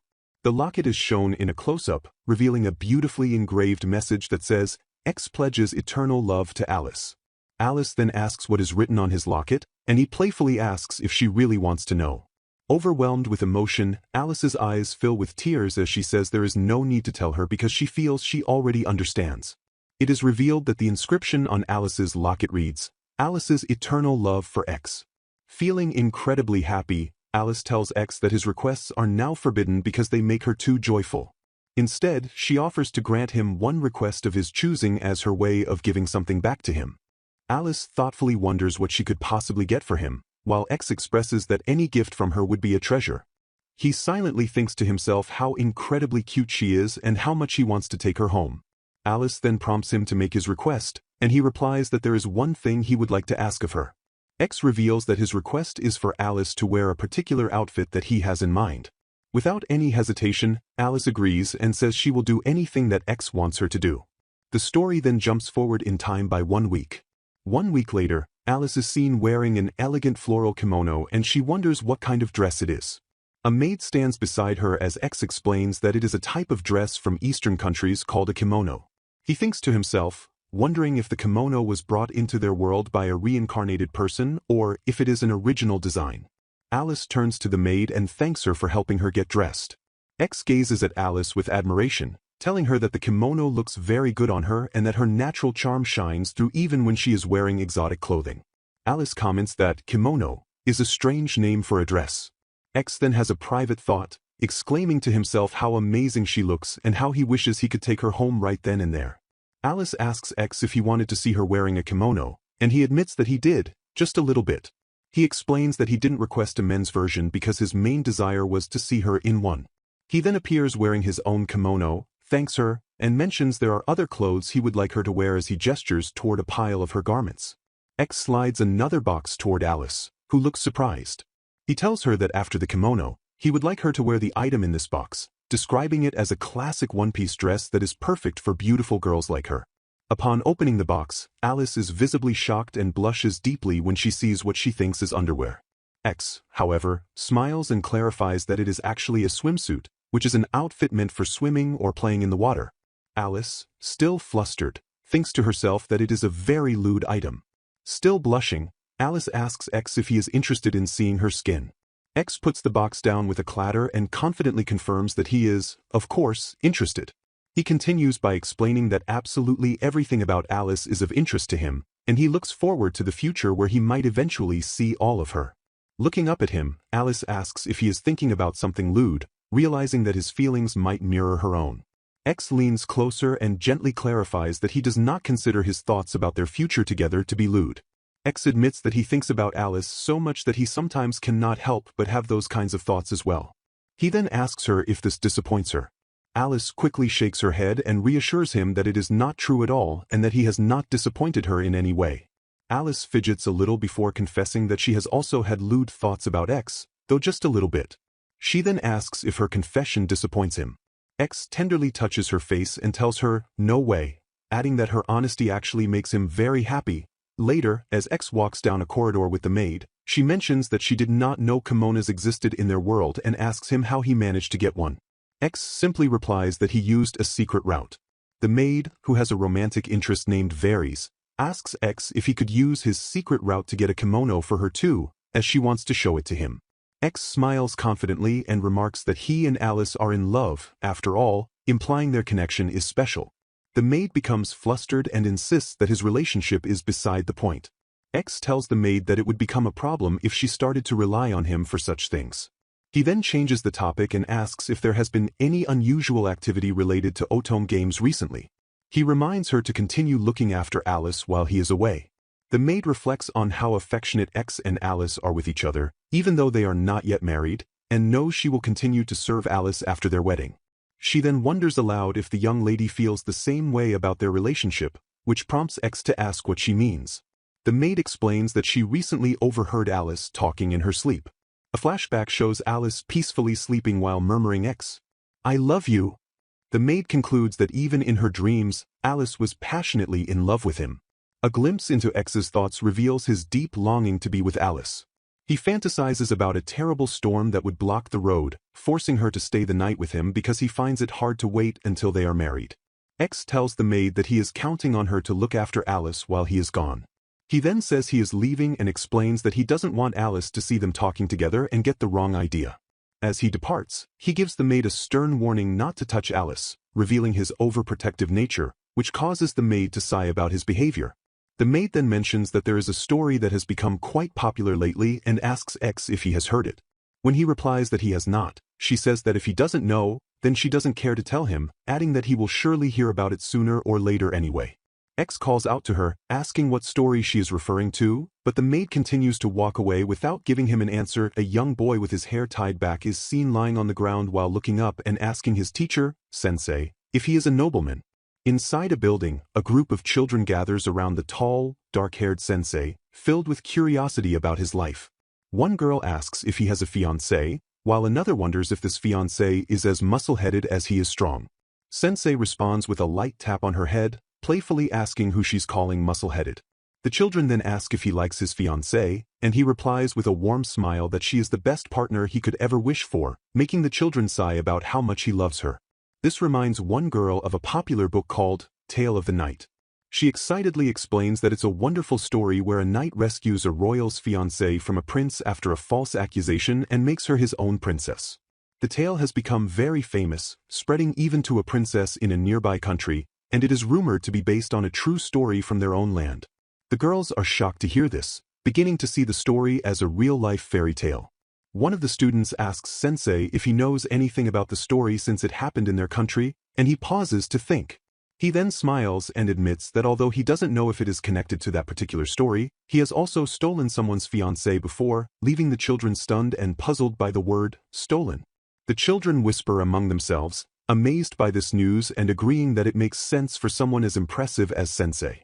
The boy with the tied-back hair looks at him with sparkling eyes and asks what she is like, guessing she must be beautiful because she was engaged to a prince.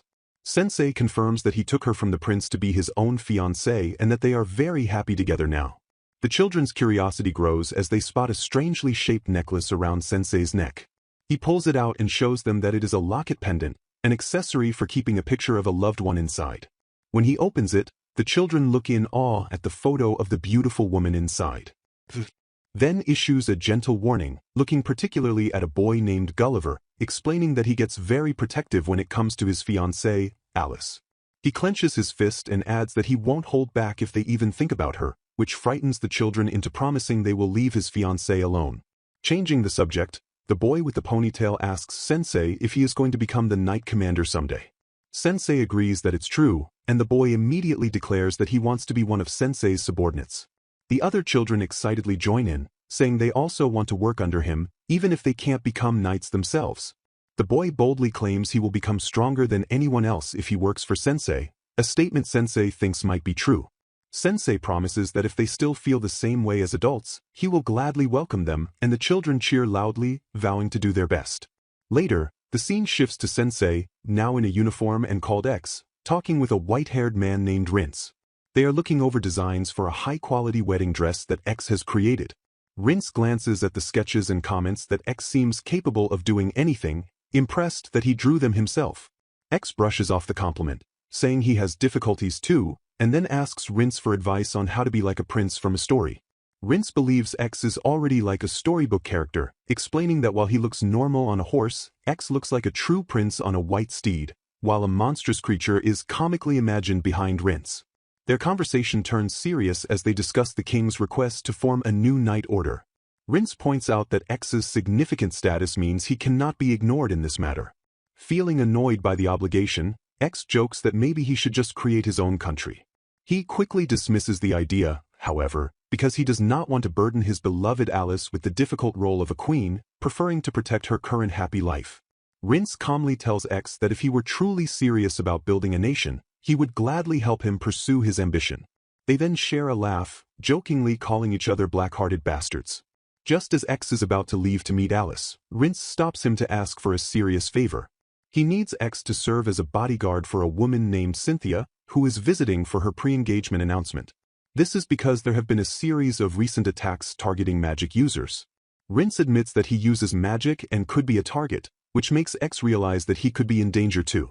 X puts his head in his hands, frustrated that he is constantly being dragged into complicated problems. Despite his unwillingness, he agrees to be the bodyguard, driven by the thought that doing nothing could potentially put Alice in harm's way. The chapter concludes on a dark and stormy night as the weather worsens. A person in a cloak is seen running through the rain in a panic. Suddenly, a terrifying, shadowy monster with a single glowing eye appears directly in their path, and the scene cuts away as the creature lunges forward to attack. A conversation unfolds about Lady Cynthia's potential marriage to Prince Rince right after their graduation. Prince Rince is seen sitting with X and Alice on a luxurious couch, where he playfully suggests they could all hold a joint wedding ceremony together.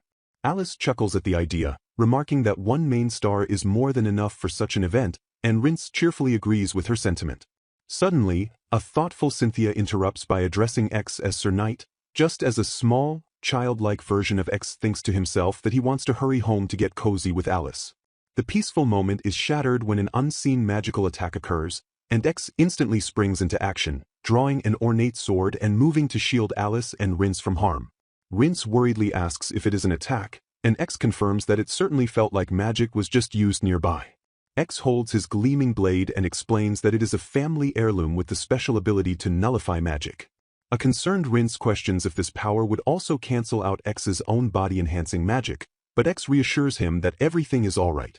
He clarifies that the sword's nullification power has a unique condition: it only works against others if the user possesses an unshakable heart, which allows the wielder to use their own abilities without any interference. With his sword sheathed at his side, X reveals that it is a powerful weapon designed to kill humans who use magic, and because of this, he does not intend to use it frequently. He looks confidently towards Alice and declares that his heart and his feelings for her are more unshakable than anything in the world, so the sword's condition is no issue for him at all. Rince smiles warmly at this, saying he feels the same way and only wants to use his power to protect Alice. As Rince agrees that this sentiment is just like X, Alice listens with a gentle smile and a soft laugh. Rince then happily observes that he and Sir Knight seem to be very close friends, a statement that Rince agrees with but X immediately denies. X looks away and mutters about their supposed closeness, leading Rince to express that he would prefer it if they could be best friends. X stands coolly in a doorway and states that friendships between men are fine as long as they are in moderation and not overly clingy, a response that makes Rince happy to hear. The mood shifts when Alice gently reminds Cynthia that she was about to ask X a question before the magical attack interrupted them. Rince expresses his surprise that Cynthia is taking an interest in another person, while a slightly embarrassed Cynthia formally requests that Sir Knight arrange a meeting with his fiancée, as she wishes to meet her and become her friend. X carefully considers her request, thinking to himself that refusing would be rude and that Cynthia doesn't seem like the type of person who would ever bring harm to Alice. With a kind smile, he agrees to arrange the meeting, and a delighted Cynthia thanks him very much for his understanding.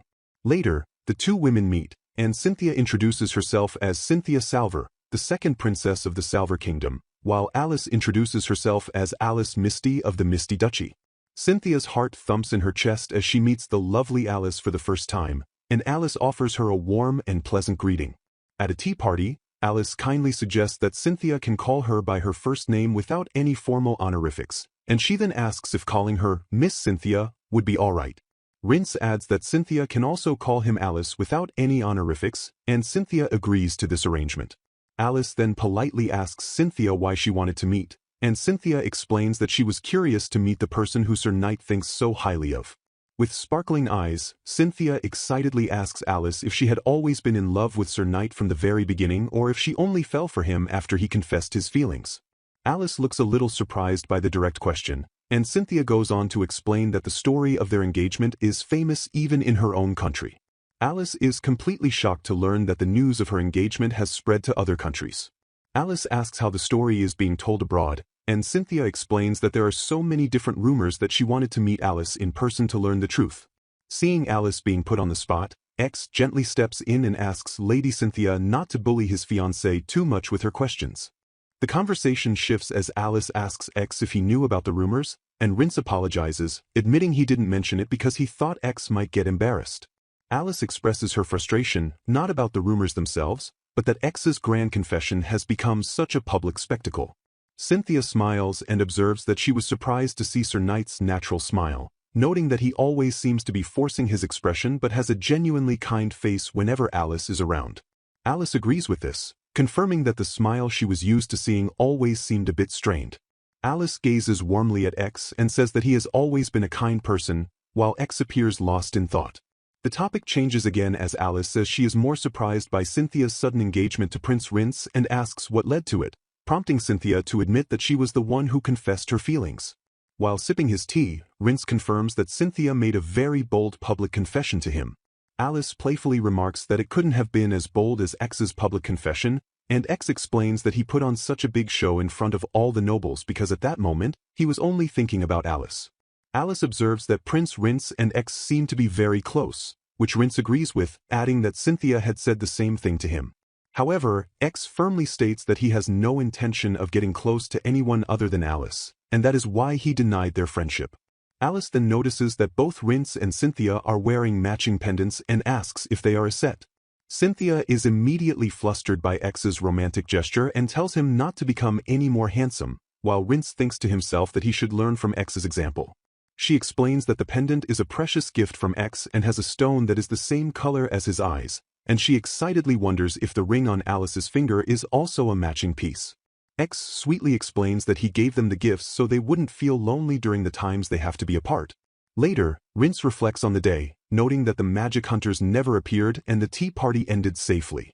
He concludes that it would be wise for them to remain on high alert going forward and suggests to X that it might be a good time to officially start the Knight's Order he has been planning.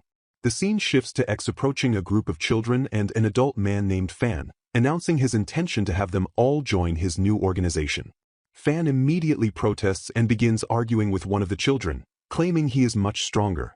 X calmly states that, in terms of ability, Fan is actually the most useless member of the group, a claim that Fan angrily denies.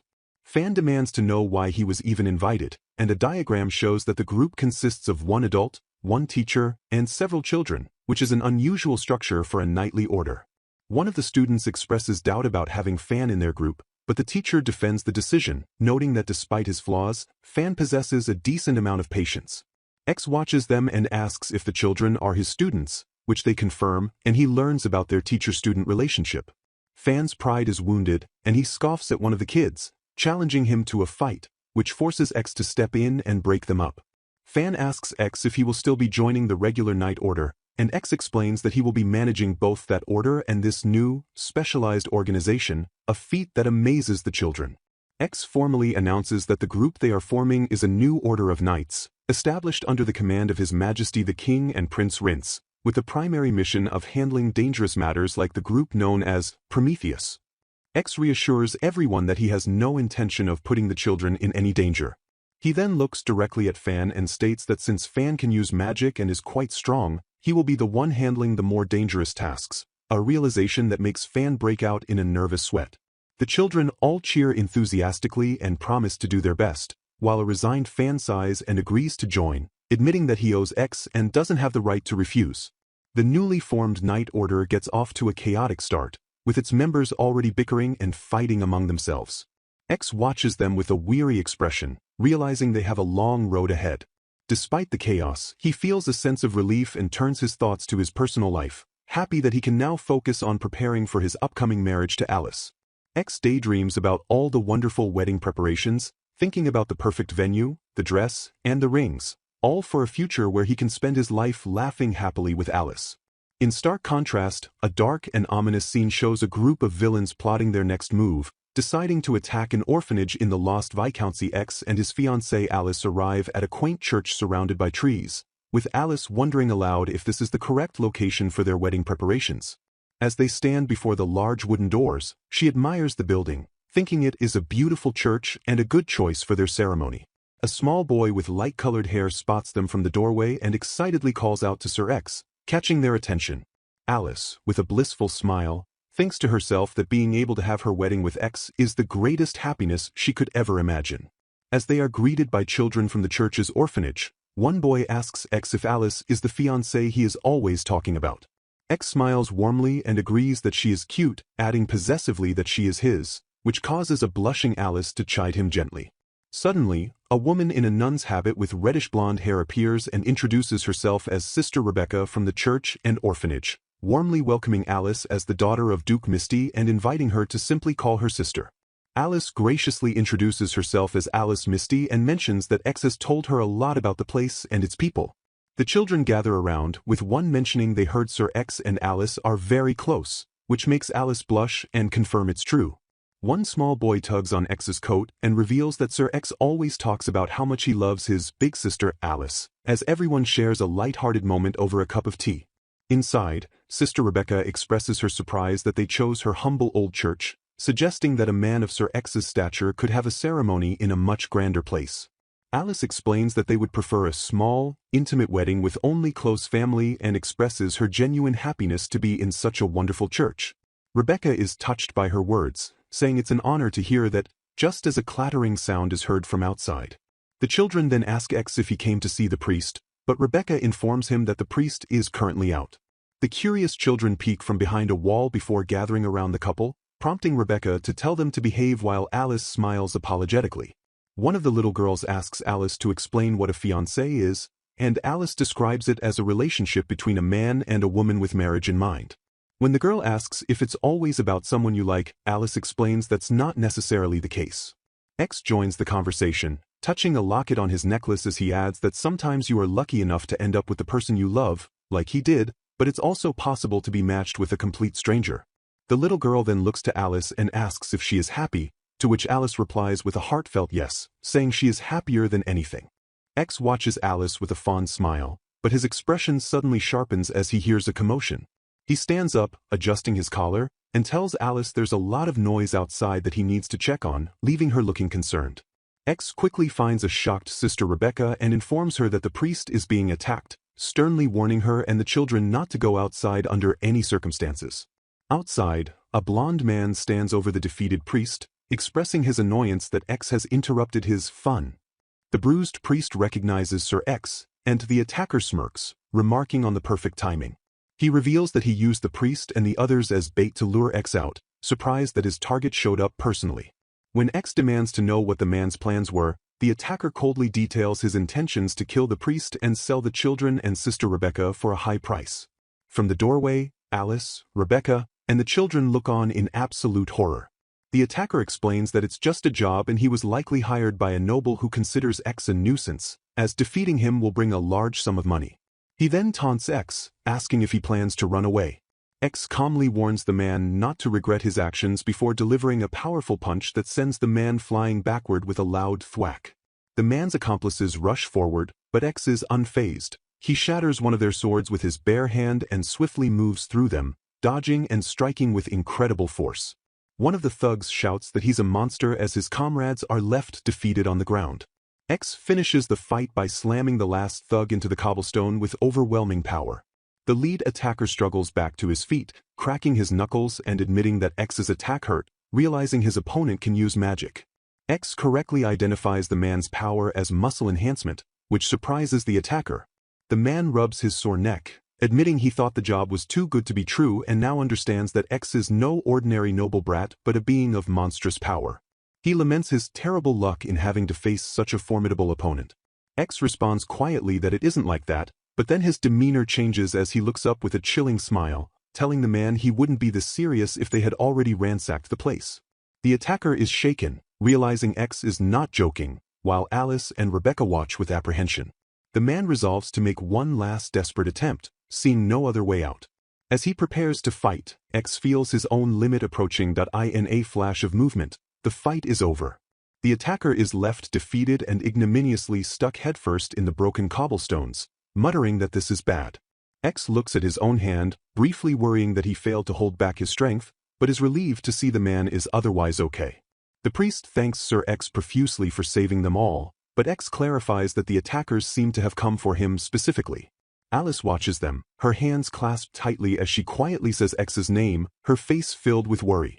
Looking at the tied-up assailants, she wonders why everyone seems to attack X and why he always finds himself in these dangerous situations without ever telling her. Overwhelmed with emotion, Alice rushes to X and hugs him from behind, telling him she was incredibly worried and won't forgive him for it. X, surprised by her actions, remarks that it's eccentric to worry about a monster like him. With tears in her eyes, Alice apologizes for worrying, prompting the defeated attacker to plead with her to take back her sentiment.